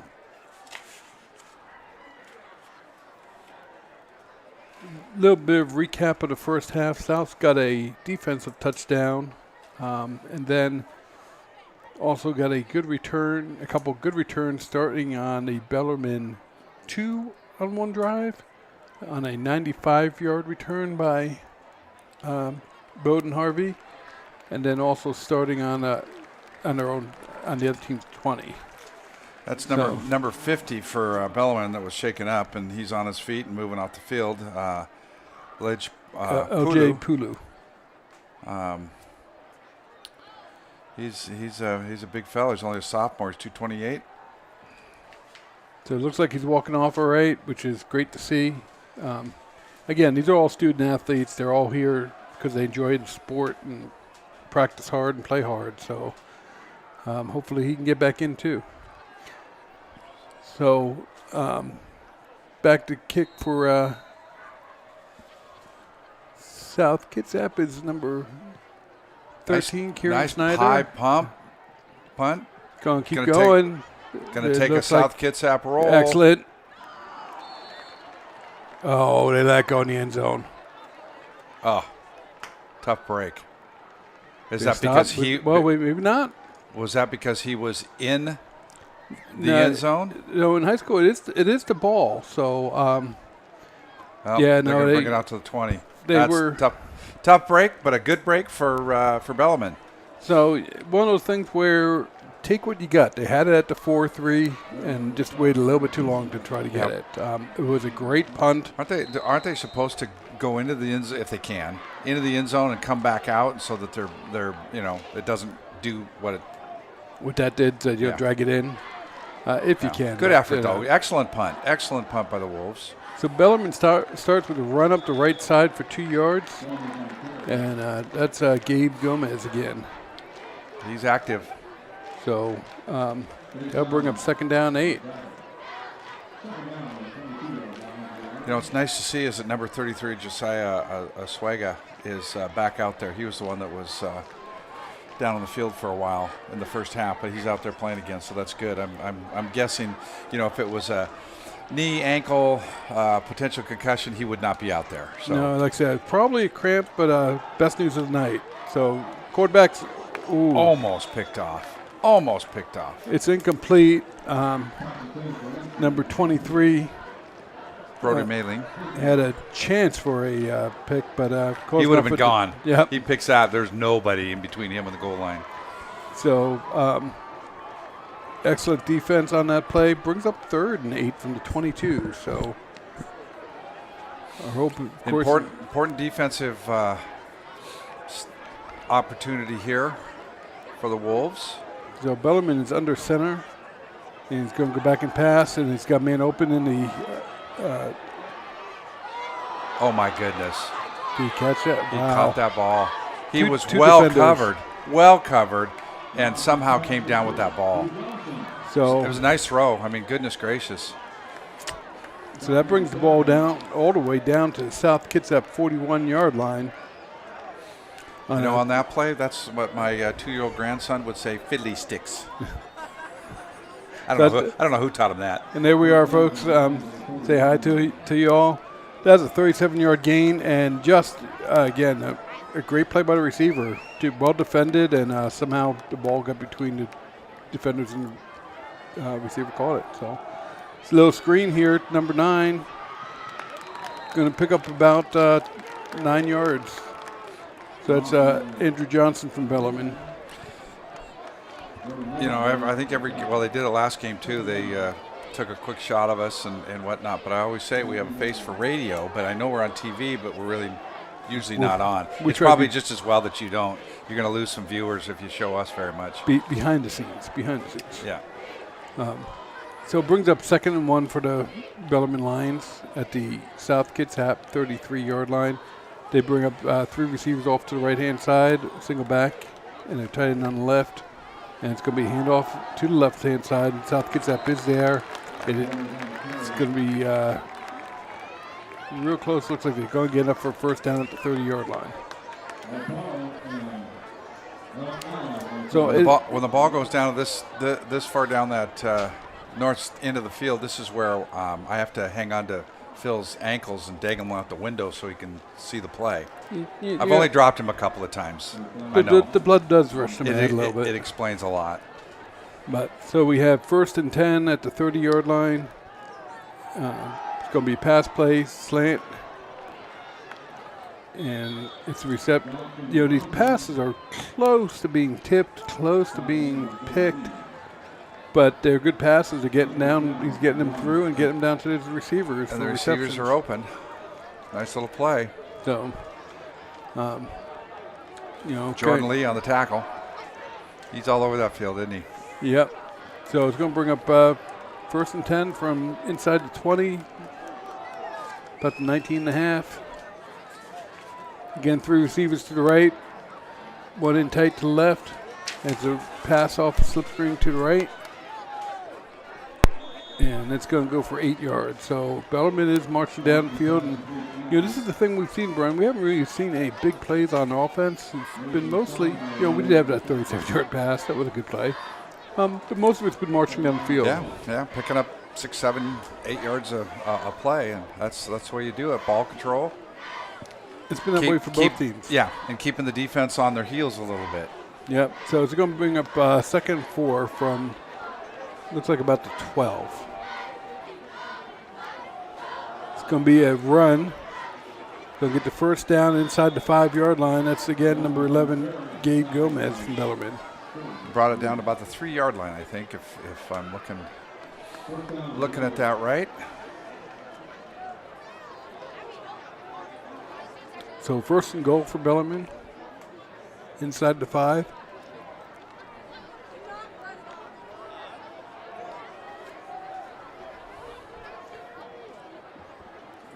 Figure we're sitting here with two receivers out to the left, man motion coming from right to left, single back.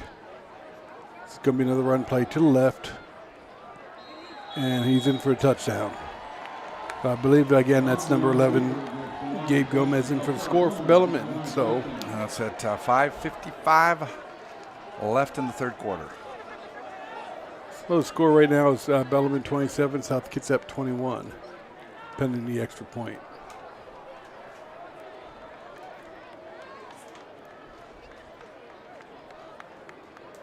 And in to kick the extra point is number 30, Jacob Hunvin. He's busy, young man. Yeah. And kick is up. Ben's good. So with 5:55 left in the third quarter, it's Bellarmine 28 and South Kitsap 21. South Kitsap is definitely in this game. They just need to put together a drive and answer. You know, they've done it all night so far, so let's hope we put together another one. Starts with a good return. Hopefully we get another good return out of this.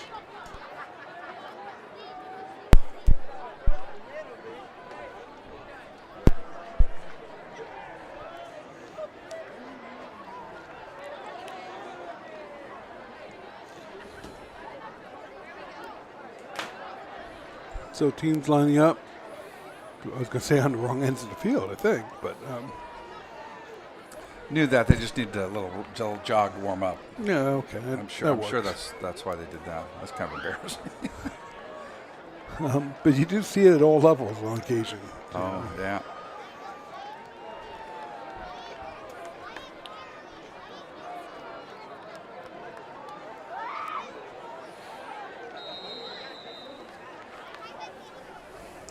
So let's see if they choose to kick off deep again. South has had some real nice returns, so I think I'd be thinking twice about it from the Bellarmine coach. I really want to give that a chance. Yeah, we predicted a squib there at the end of the first half, and they didn't do it. And here once again, kick deep again. Fielding about the 5-yard line, gets up ahead of steam. He's got some blockers there, and they bring him down just over the 30-yard line. About, what do you think, 31? Uh-oh, we got another South player down. You know, that's so tough. Kickoffs. Kickoffs tough. You know, it's just, that's number 13, Kieran Snyder, wide receiver, defensive back, and obviously on the kickoff receive team. And the kicker. Yeah, that's right, and the kicker. So, you know, hopefully he's all right. He's getting the athletic med staff tending to him, and nice to see he is at least up on his legs and everything. And you never know; it could be wind, could be an arm, could be, you know, something where he's bent on his legs like that. I'm assuming it's not a knee or ankle injury, so could be just got popped good, you know. And he's up, and it looks like it's an arm. Yeah, right arm.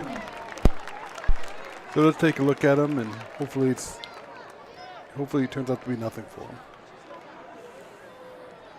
The thing with football, it is a full contact sport, so.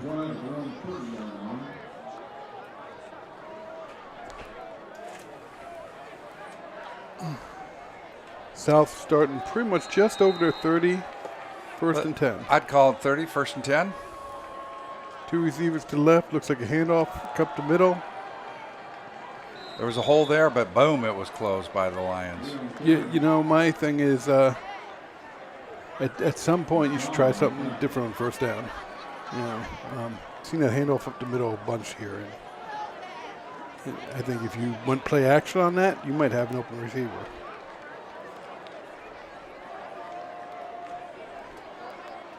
And the one thing I'll say about our new quarterback, Franklin Fox, is he's shown he can throw the ball, so.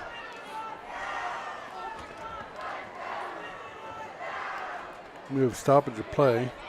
You know, I always think, you know, I'm always amazed at the play of these kids, and when you see a sophomore go in there, I mean, the difference between a sophomore, you know, a 15, maybe 16-year-old kid, and competing against someone that's 18, maybe 19 years old, there's a big physical difference. Yeah, absolutely. And we have a Bellarmine player down on the field. That's number 78, Drake Johnston.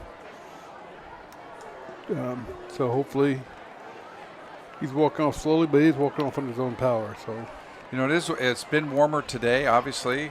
Anybody that's looked outside or gone outside, so it was a nice day, a little warmer. That could be a factor in possibly some of these kids cramping up a little bit, didn't hydrate, although the coaches and training staff, I know, really hit that hard. But again, they're teenagers, so yep. Hope he's all right. So it brings up 2nd and 8 for the Wolves. Another handoff. This one going out to the left-hand side. Cuts it up. He's got some speed, got some room. And we got a flag. Unfortunately, that's going to be in the holding department. So that was number 15. Thomas Fry. Thomas Fry for South Kitsap. It's a nice little run. He's got some speed. Unfortunately, it's coming back.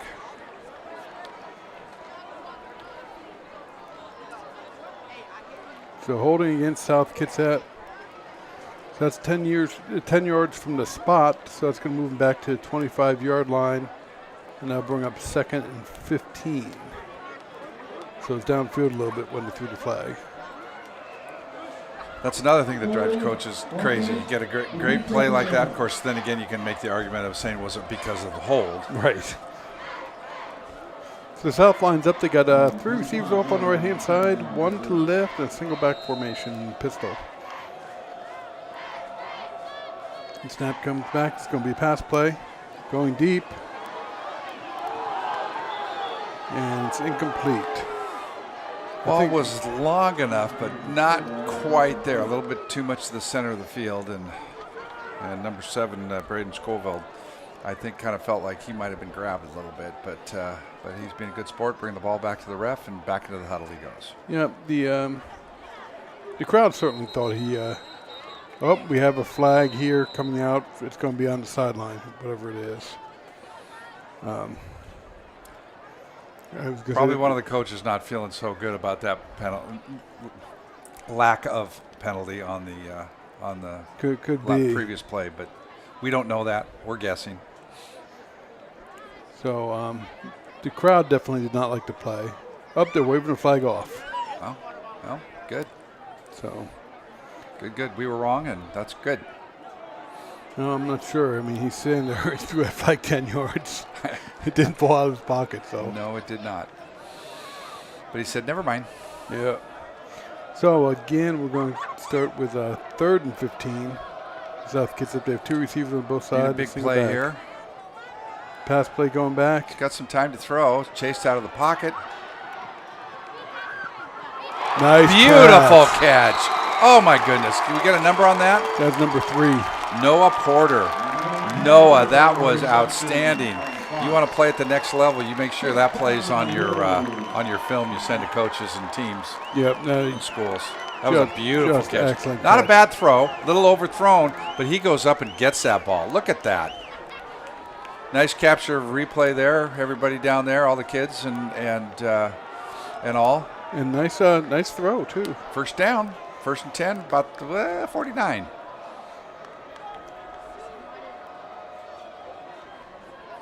So we've got an end around. He's got some room, got some speed. There's a hold. They're going to call a hold after about 10 yards. So that's too bad. That was a nifty little play there. It's two on this drive. That's tough. That's tough to overcome, and the Wolves work hard on that, and then just on the whole drive, and everything comes back. They would have had another first down. Yep. The only good news about this one is it's still going to wind up in a 1-yard gain. It'll be 1st and 9. Offense, still first down.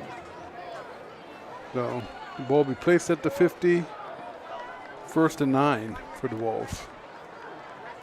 Of course, would have much rather had the 11-yard, 12-yard gain, but sometimes that's the way the cookie crumbles. Yeah, it's hard when you're a receiver. You don't know which way the back's going, and sometimes you just get your hands in the wrong place.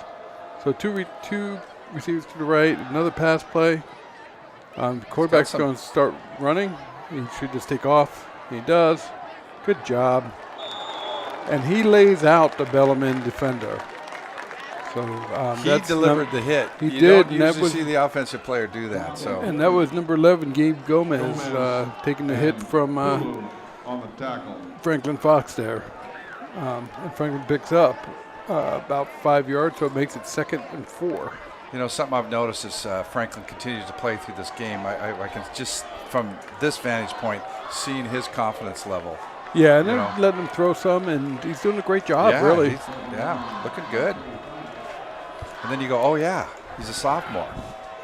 So here's a handoff for up the middle to Jordan Lee.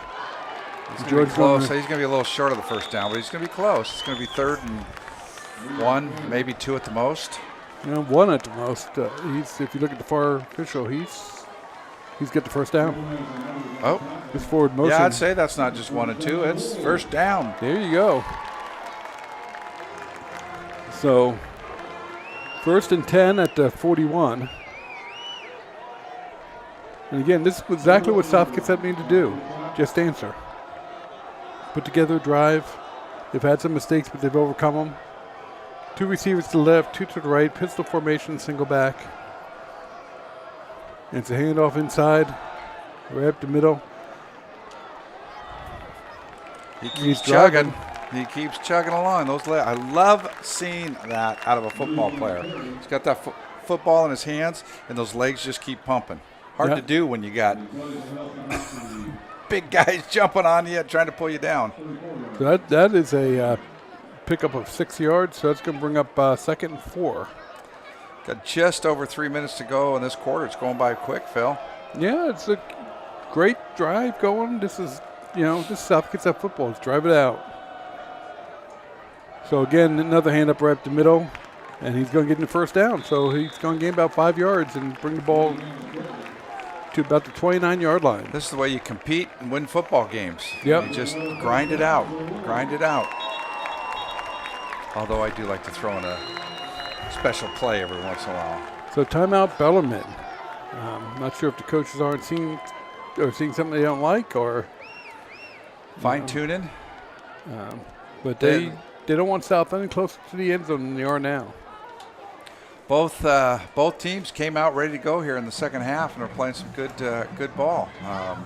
Bellarmine goes down, scores.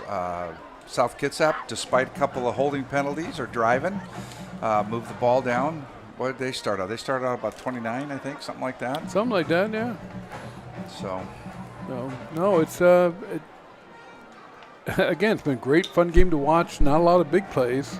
Had a couple, but mostly the big plays have been on the returns, and they've been for South Kitsap. Let's see South Kitsap come on down, punch this one in, and tie it up, and we'll go from there. So 1st and 10, South Kitsap on the 29-yard line. Bellarmine, it's a handoff up the middle again. This time it's to number 24, which is Braden Clay. Bryson Clay. There we go. We'll get it. Well, I got to put my glasses back on. He's going to pick up a full 5 yards and make it 2nd and 5.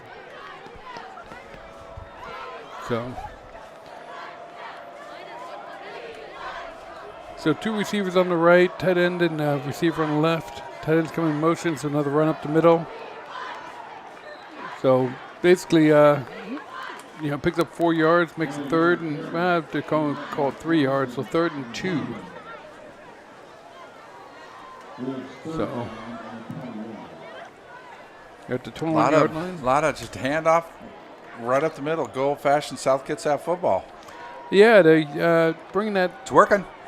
Bringing that tight end in motion, and I'd like to see him give it to that tight end once as he comes on across the motion. I think he'd have everybody diving. Another handoff up the middle. He's not going to get there. He's going to be stopped at the 20. And I think it's still four down territory. Yeah, this is. They're picking. I mean, that was the shortest run that they've had on this drive, and you got to believe that they got to go back to it. Although, do you continue to pound the ball in the middle? Or For a yard, I do would. you do something else? For a yard, I'd look at in middle, but you have, I might try to hard count too before you do that. Mm-hmm. Nope, they're just going to take it right up the middle, and And it's he's going to first get it down. and then some. Down to the 15-yard line. So again, that's number 24, Bryson Clay with the carry. So on fourth down, South picks it up. First and 10 yards to go on the 15-yard line. This is a drive South Kitsap needed. They just need to respond and keep the game tied, go in, and then make a defensive stand. So currently it's 28-21 with about 40 seconds left in the third quarter. All right, on the 15. Another handoff, another run play up the left-hand side. Grayson Clay again. Picking up 3 yards. I wonder if they ever, if they ever put Jordan Lee out, as a receiver. He's certainly got the speed and quickness for that. But we've seen him obviously earlier in the season as quarterback, and also as a running back too, which he's done well. Just kind of curious. Looks like it's going to be into the third quarter here with Bellarmine Prep leading 28 for the South Kitsap Wolves 21, and they will move to the north end of the field. If you've been watching us for a while, we now do fan shout-outs. Same goes for this game, and all those that sent in clips want to cheer on just one player. Who are you talking about, Brian? Jordan Lee. Good luck on your game, Jordan. Love you, miss you. Hey, Jordan. Just sending all my love from North Carolina. Hope you and the rest of the Wolfpack have a wonderful game tonight. Hope homecoming is a huge success for everyone. Let's go, Wolves! Hey, Jordan. Grandma here. And Grandpa. We're looking forward to watching you play Friday. Good luck in your game and happy homecoming. Love you. Hey, Jordan. Grandma here with Emmeline. We're looking forward to watching you play football Friday. Good luck on your game.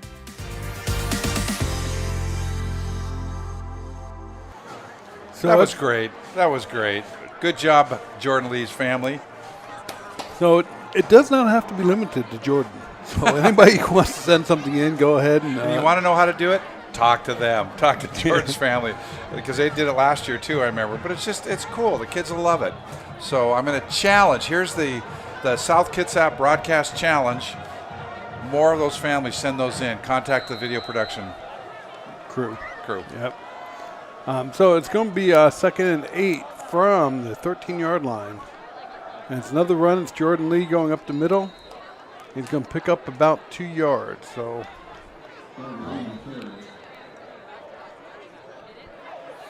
thinking ahead, maybe a little too far ahead, but okay. South Kitsap scores touchdown.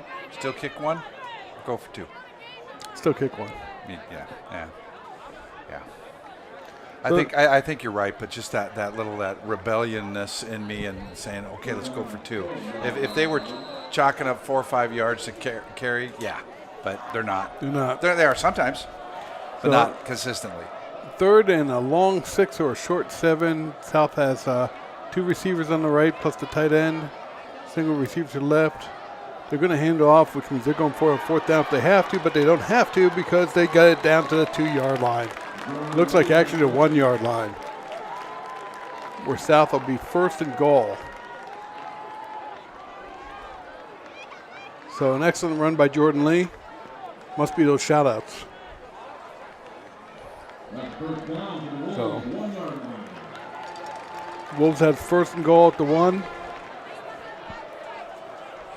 And 2 receivers on the right, 1 on the left. Tight ends on the right-hand side. And we have a flag. I'm going to guess that time it was Bellarmine. And a couple of their linemen jumped. But you never know if South moves. But yep. So that's a stop and play of the defense too. So that's a different rule in high school than obviously than what you see in college or if the defense crosses the line of scrimmage, it's a stoppage play. Into the neutral zone. Yep. So that is a half-yard penalty. Hey, that much farther though. Yep. It's just that or closer. I think the ball can sniff the goal line right now. What are you going straight ahead? Look who's in there at the back, and he's not going to get there. He's not going to get there. Darn He's going to be short. But you know what? The play has worked so many times in the past. They've been going off tackle right, off tackle left. Off tackle left to me seems to work a little bit better. I would do it again. Yeah, Brayson Clay is your bigger back in there. We don't have height or weight for the South Kitsap team, but you can just tell he's a little bit bigger. Not as shifty as Jordan, but they're both good running backs, and they're doing a good job tonight. So second goal, he runs into his own player and still keeps his feet going, so he's going to lose a little bit of yardage, but we'll bring up 3rd and goal from the 3-yard line.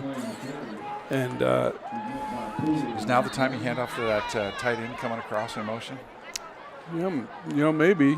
Bellarmine's making good penetration. And they've stopped in the last 2 plays. So we have another Bellarmine player down. Hopefully, again, it's not too bad. Bellarmine's done a great job of penetrating and stopping these plays, but it hasn't been the same play. They haven't put the player in motion. Looks like they're stretching him out. To me, that looks like a cramp, which again, as we know, because we both had them, they hurt like the devil. Now he's got to come out though.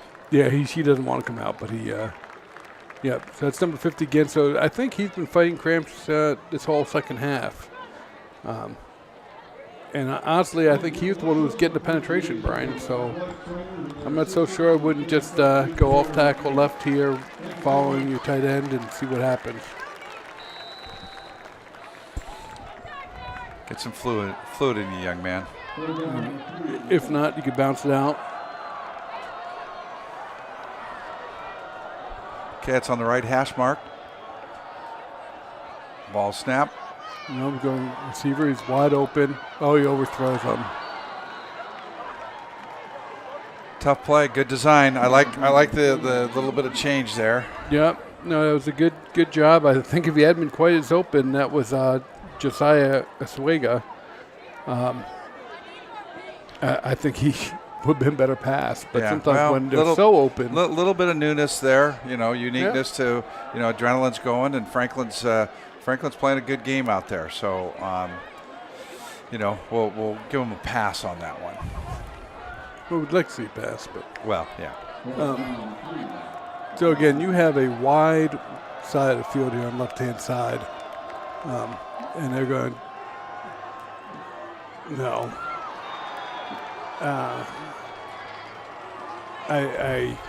Another incomplete pass.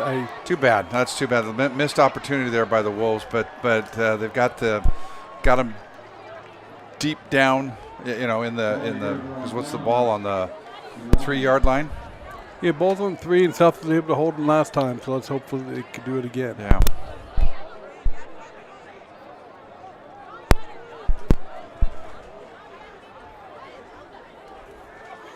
So Bellarmine takes over on their 3-yard line. 1st and 10. Missed opportunity, but maybe the defense comes up big here. Last time they were down here, South was able to get penetration and stop the backs in the backfield. So quarterback's just going to hang on to it and run forward and try to gain some more yards, gain a little bit of room. Picks up about 2.5, 3 yards. They'll probably give him 3 yards there. We'll call it 2nd down and 7.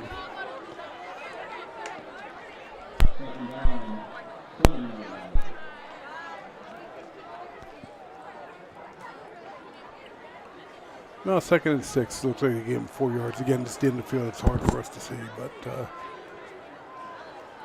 so hopefully South gets some penetration.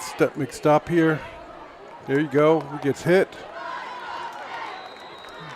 He's going to gain about 2 yards, looks like, up to about the 9-yard line.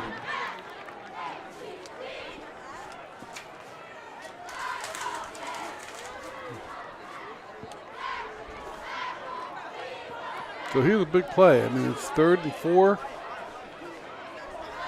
South needs to step up and really make this stop. And I'm sure this is what the coaches were thinking.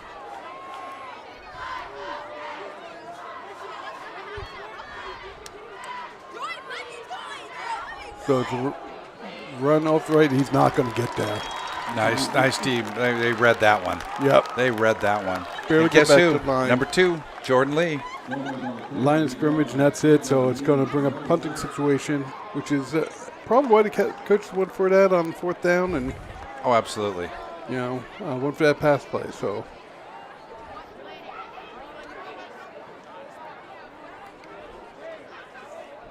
pretty conservative from Bellarmine. I mean, honestly, their quarterback's been fairly accurate. I'm not so sure I wouldn't have given him an opportunity for a short pass and get out of this hole, but works out for South Kitsap. So I was going to say nobody from South Kitsap was back, but of course they didn't come out in punt formation, but now they've shifted into that.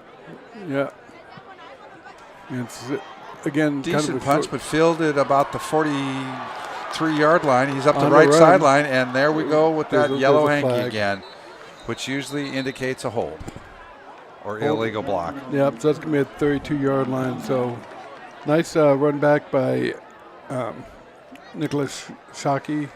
Unfortunately, it's probably going to come back to about the 42.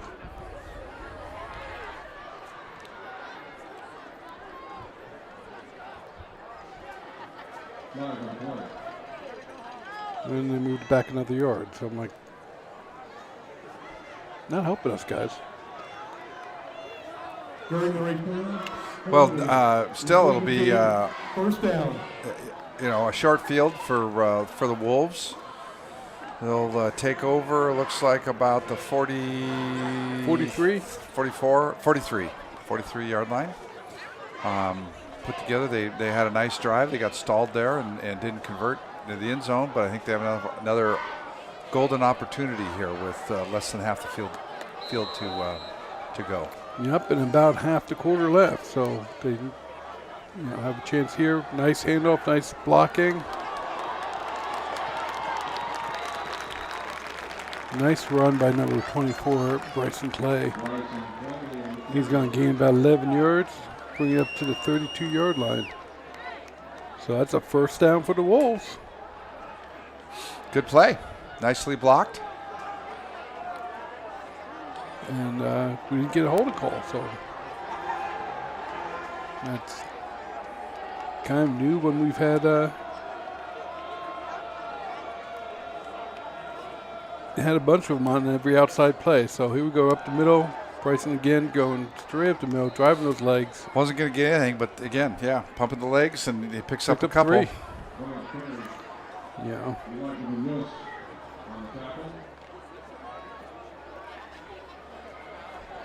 Again, you'd like to see a little bit more, but we'll take it.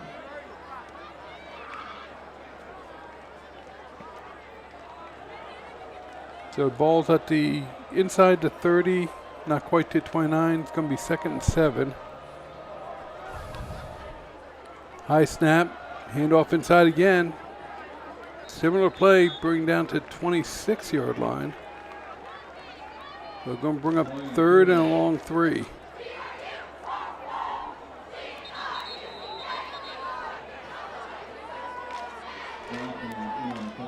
It looks like we have a timeout on the field.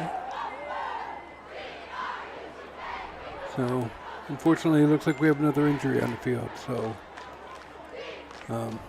it's a Bellarmine player down. That looks like it's number 10, Stephen Imke, and again, it looks a lot like a cramp again.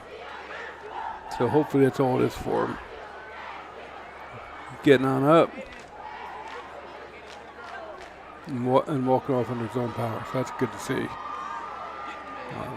That's just warmer day. Warmer day, a lot of running plays in this game, and it can take it out of you. But like I said, hopefully he just needs to get some hydration. He can come on back in. So South Kitsap has the ball at the 26-yard line, 3rd down and 4 yards to go. And he's going to get that first down. Yep, not by much. Not by. Yeah, I was pretty confident there, and all of a sudden, whoop! He got hit and taken down. So, and as that ball moves down the field, down to the other end, away from us, makes it hard for us to see the names, and our monitor up here keeps going to a blue screen during and in between plays. So, we're doing the best we can. We'll call it as well as we can see it. But so ball technical difficulties yeah. on our end. Hopefully the audience is not viewing that. So 1st and 10 from the 22-yard line.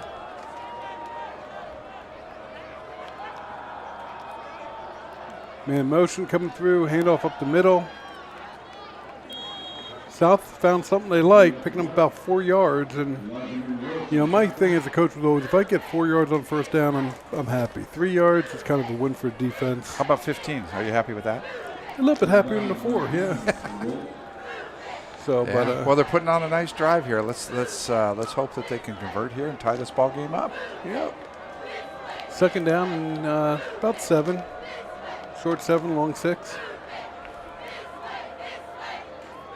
Pitch out this time to left. First time seeing pitch for him. And that's going to bring it down inside to about the 14-yard line. So it's going to bring up 3rd and about 2. Did you call that a pitch sweep? Yeah. Kind of get the ball out there quick and take advantage of Jordan's quickness and speed out there.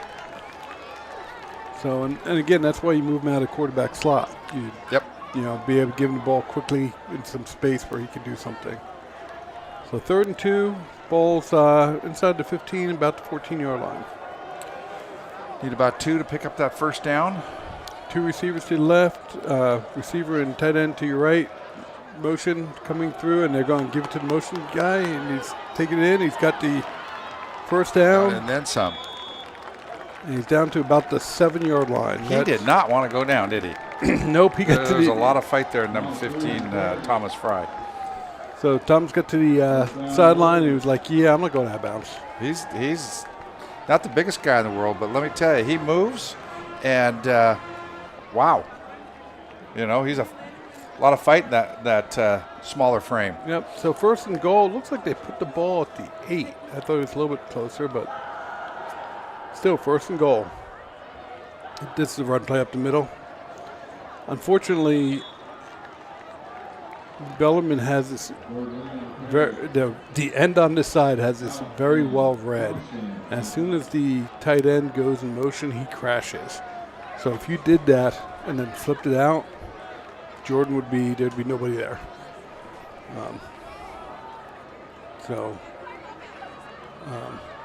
But the end is crashing as soon as that tight end goes in motion.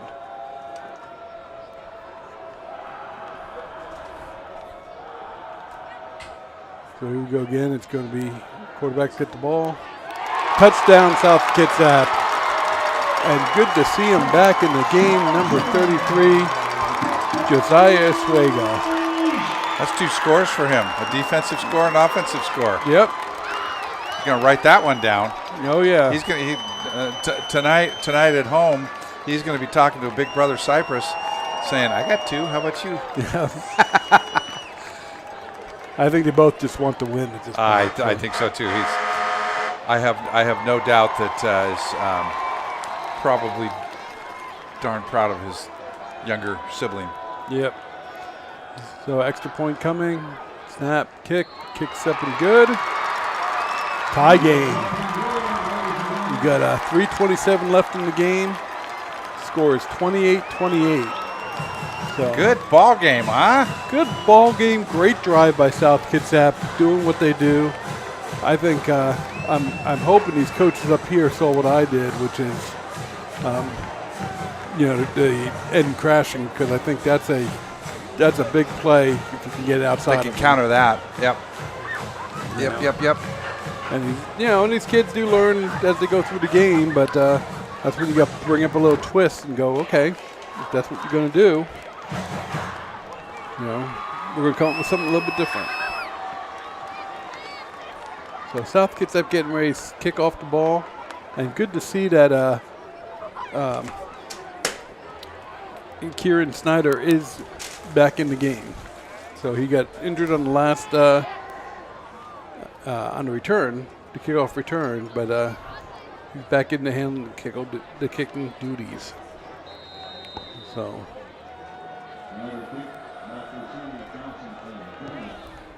I always worry about that when the kicker does a little stutter step, fakes the handoff again like he did earlier. Yeah. He's looking for room, runs to his own player. We'll take that. But gets the ball out. It always concerns me when the kicker goes up and kind of does that stutter step. It can throw off the timing of the rest of the guys, and you can get offsides on that on the kickoff, which again is another thing that drives the coach crazy. Yeah, but they do practice, so if that's his normal motion, then they're okay. But Bellarmine does have some decent field position starting at their own 38-yard line. So we need South Kitsap defense to strengthen up here, and we're going to have a flag right off the bat. And the Wolves are kind of false start. Yep. So the Wolves were right. They were kind of celebrating there a little bit. So brings up, that'll make it 1st and 15 for Bellarmine, and they are at their 33-yard line. So I'm kind of 2 receivers over on the right side plus tight end. I was going to say I'm kind of picturing something coming to the right here, and it's a pass play. Oh, and it's tipped. Oh my goodness! Saving tackle though and grab. I don't know how that happened. So the South Kitsap defender went up for a pick, and somehow the Bellarmine player just got it in front of him, but the defender was able to grab his ankle and keep him from scoring. So, good play by South Kitsap, Myers Lawrence, number 14. Miles Lawrence. Sorry about that, Miles. To save that tackle. I mean, I hate the term touchdown saving tackle, but there's nobody between him and the end zone. Exactly right. So, motion player, it's again coming through the run. And that's going to pick up about 6 yards. South Kitsap defense has got to tighten up right here. You know, obviously you don't want, if you're South Kitsap, you want to stop it and not let them score. However, if Bellarmine's going to score, it's almost like it would be better if they'd score sooner to give more time with only 2 minutes to go in the game. Well, Bellarmine's in no hurry because they're overtime or score. Yeah, so. If I were them, I would. So here's a pass play coming. Receiver's open, and he's down at the 10-yard line. That's complete to number 10, and that's Stephen Imke. So this is going to bring up 1st and goal from the 10. So and you can't get a first down. You can't get a first down. You're basically going to run this clock out and either score or kick a field goal on 4th down. If field goal attempt on 4th down, and South needs to come up with some big plays here to stop this. So 3 receivers and tight end on the right. Ball dropped. Picked it back up though, and still gains 5 yards. So again, that's number 11, Gabe Gomez, and basically South Kitsap's calling timeout, I believe, to stop the clock. I believe if I'm Bellarmine, I'm probably just snapping it to Mr. Gomez each time. That was number 37, sophomore Mason Masania. Sorry, I hope I'm getting that close, at least close. Was in on that tackle. It was a nice stop. So we got a minute and 31 left to go in the 4th quarter. The ball's on the 5-yard line. South Kitsap 5-yard line with Bellarmine driving its 2nd and goal from the 5-yard line. So, Brian, honestly, from South Kitsap, you got to sell out. You've got to, go one-on-one with your. Chances are they're going to run it. See if you can get something. See if you can. You have one of your linebackers, your one of your more fleet of foot kids that just watch that, watch the quarterback or watch number 11, because it seems like they hand off to him and 3, 4, 5 yards at a time. I would be absolutely watching that left-hand side of the field and crushing it. Coach is changing the play right now for Bellarmine. They're actually going to call a timeout. But if you have, with the speed that we've seen from Gabe Gomez tonight, and the way the defense was lined up, I think if you run left, I don't know if anybody's even going to touch him. We need to be a little bit better on our defensive setup and make sure we're covering that, because he's got the whole side knowing 2 players over there. He only has 5 yards to go. So, he's been the one doing the most damage tonight. He's the one who I'd make sure I'm taking out his play if I can. So, and he's going to be in the quarterback slot, it looks like. So it's going to be direct snap to Gomez. And I'm looking for him to swing the ball to the left, run the ball to the left, but. Nice call, Phil. They do Thought stop he was going to get in there, but they pushed him back. Tackled him about the 2-yard line? Yeah, 1. Looks like they're going to mark at the 1. And South calls timeout again, which is the right move because you want to save as much time as you can. But, they stopped him. Honestly, I would have liked to see more. You had to play red. Stop at the line of scrimmage because they let 4 yards go up, and that's just too much when you're only 5 yards away. So, but hopefully, again, South has had some times when they've had some good penetration. If they can penetrate here and stop them. They need it now. Here it is, right now. Yep. This is, this is the play. And we've seen that Bellarmine can kick the ball, so I would think that if it goes to 4th down, they would kick. But who knows? And then, so right now it'd be short of a field goal. Right. And then you got a 2 score with a minute to go. Right. So. Yeah. The Cards are definitely in favor of Bellarmine right now, but you never know what could happen. Yeah. Ball goes on the ground. It looks like it's going to be a keeper. Yep. There we go. And he's in. Yep, he's in. So that'll stop the clock with 1:16 left in the 4th quarter. And the score is now 34-28 in favor of the Bellarmine Lions. And we did see a return, a long return for the Wolves earlier. So let's draw that one back up. Yep, exactly. And like you were saying, Brian, sometimes it's better if they scored quickly if they're going to score. But the goal is keep them out from score. Yeah, exactly. And it's high school ball, and you can have ball on the 1-yard line and wind up with 3rd and goal from 25. So here's the extra point attempt, and it's going to be. I think we had a little bit of early jump on the Wolves over here. Yeah, I was going to say I think we have the encroachment on the Wolves. He was actually encroachment defense. He was held too, but it was after the play was dead. Yeah. So Well, unfortunately, the encroachment does can the play. Yes, it does. So that's going to be a 1.5 yard penalty on the Wolves.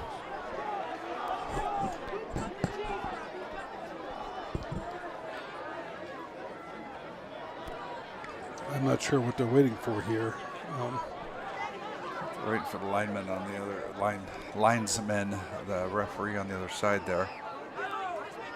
Shouldn't take him to mark off 1.5 yards. Wouldn't think so. He was way up the field though. So Bellarmine lines up again.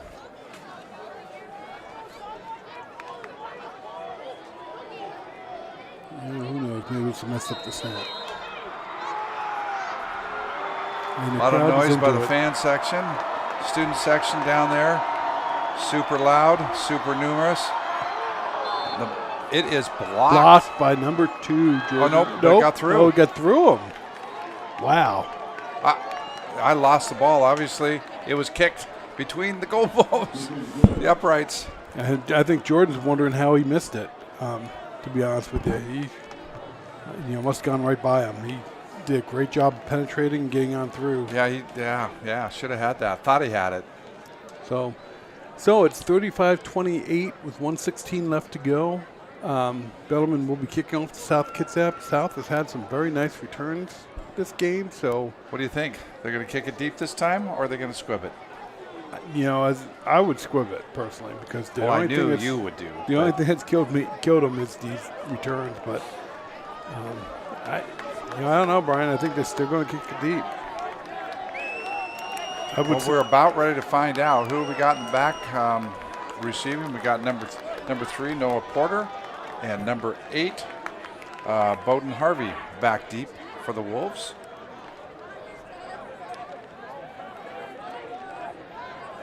So, and Bowden's had a bunch of nice returns. I certainly would try not to get to him. You know, do they try to do anything? A handoff like Bellarmine's done a couple times, faked it, run it. Who knows? They probably have some sort of play, but we'll see. Here's the kickoff, and they do kind of squib it down the middle. Scoops it up. Nice scoop. And nice return. Out to about the 45-yard line. We'll take that. Yep. Makes that field a little shorter. He's got 55 yards to go in a minute 10.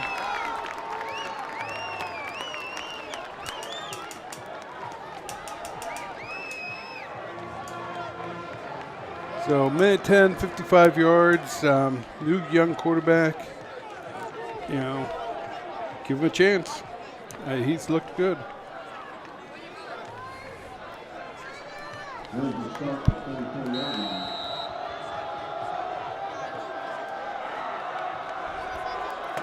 The 3 receivers to the right, they are going to give him a chance. Let him go back and throw, but Bellarmine's going to get him. Trying to rip the ball out. Should be stopped about the 40, about the 36-yard line. Makes it second down. South Kitsap, I believe, called timeout right away. So that's going to be a loss of 9 yards on the play.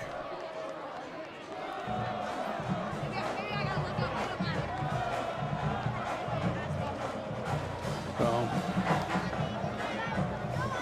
South Kitsap's going to have 2nd and 19. Obviously, you know, it's everything's 4 down, but the time is kind of their worst enemy right now. So there's only just over a minute left to go, 62 seconds. And to let them go now with no Bellarmine team on the field, it'd be good, but don't think it's happening. So they're going to come out with a single back, 2 receivers to the right, 2 to the left. Bellarmine's playing kind of a prevent defense. Their safety is 25 yards back, and we drop the ball on the snap. And Bellarmine has it, and that's going to be the game. Oh, that's tough. So that is tough. Bellarmine will have to take 2 snaps, and that'll be it. But what a great game to be here for, Brian. I mean, we'd like to see the tie score. South have a chance to go down. Almost you wish the game could have been in I mean, obviously we wanted the Wolves to win, but it was a hard fought. There was, you know, mistakes, not huge mistakes, but mistakes on both sides of both teams and whatnot. Yeah, tough way to do it. But Bellarmine's in victory formation. They're going to take a knee, and they're going to let the clock go. That's a tough one. Yeah, you know what do you do there? It's you know, when you these kids are going to feel it because they are working and playing so hard. The coaches are putting in incredible amounts of time. This is tough. I do believe that the Wolves are on the right track. It's just going to take a while more. Tough one. Yep. That's a tough loss. But they were in it, you know, the whole way, the absolute whole way. And I think that's going to do it. Yep, that'll be the last stop of the game. So we want to thank you for joining us tonight and this season. This has been a great game for South Kitsap. Please tune into our future broadcasting events. In our next home game, we should be broadcasting. We'd also like to thank the students of the video production program here at South Kitsap who've made this program possible. Again, final score, South Kitsap Wolves 28, Bellarmine Lions 35. So long, good night from South Kitsap High School. Good night, all.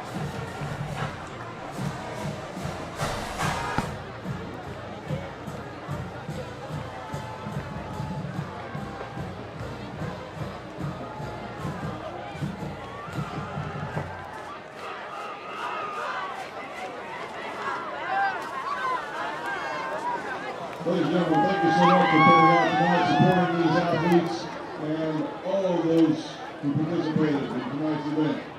Please drive safely. Good night, everybody.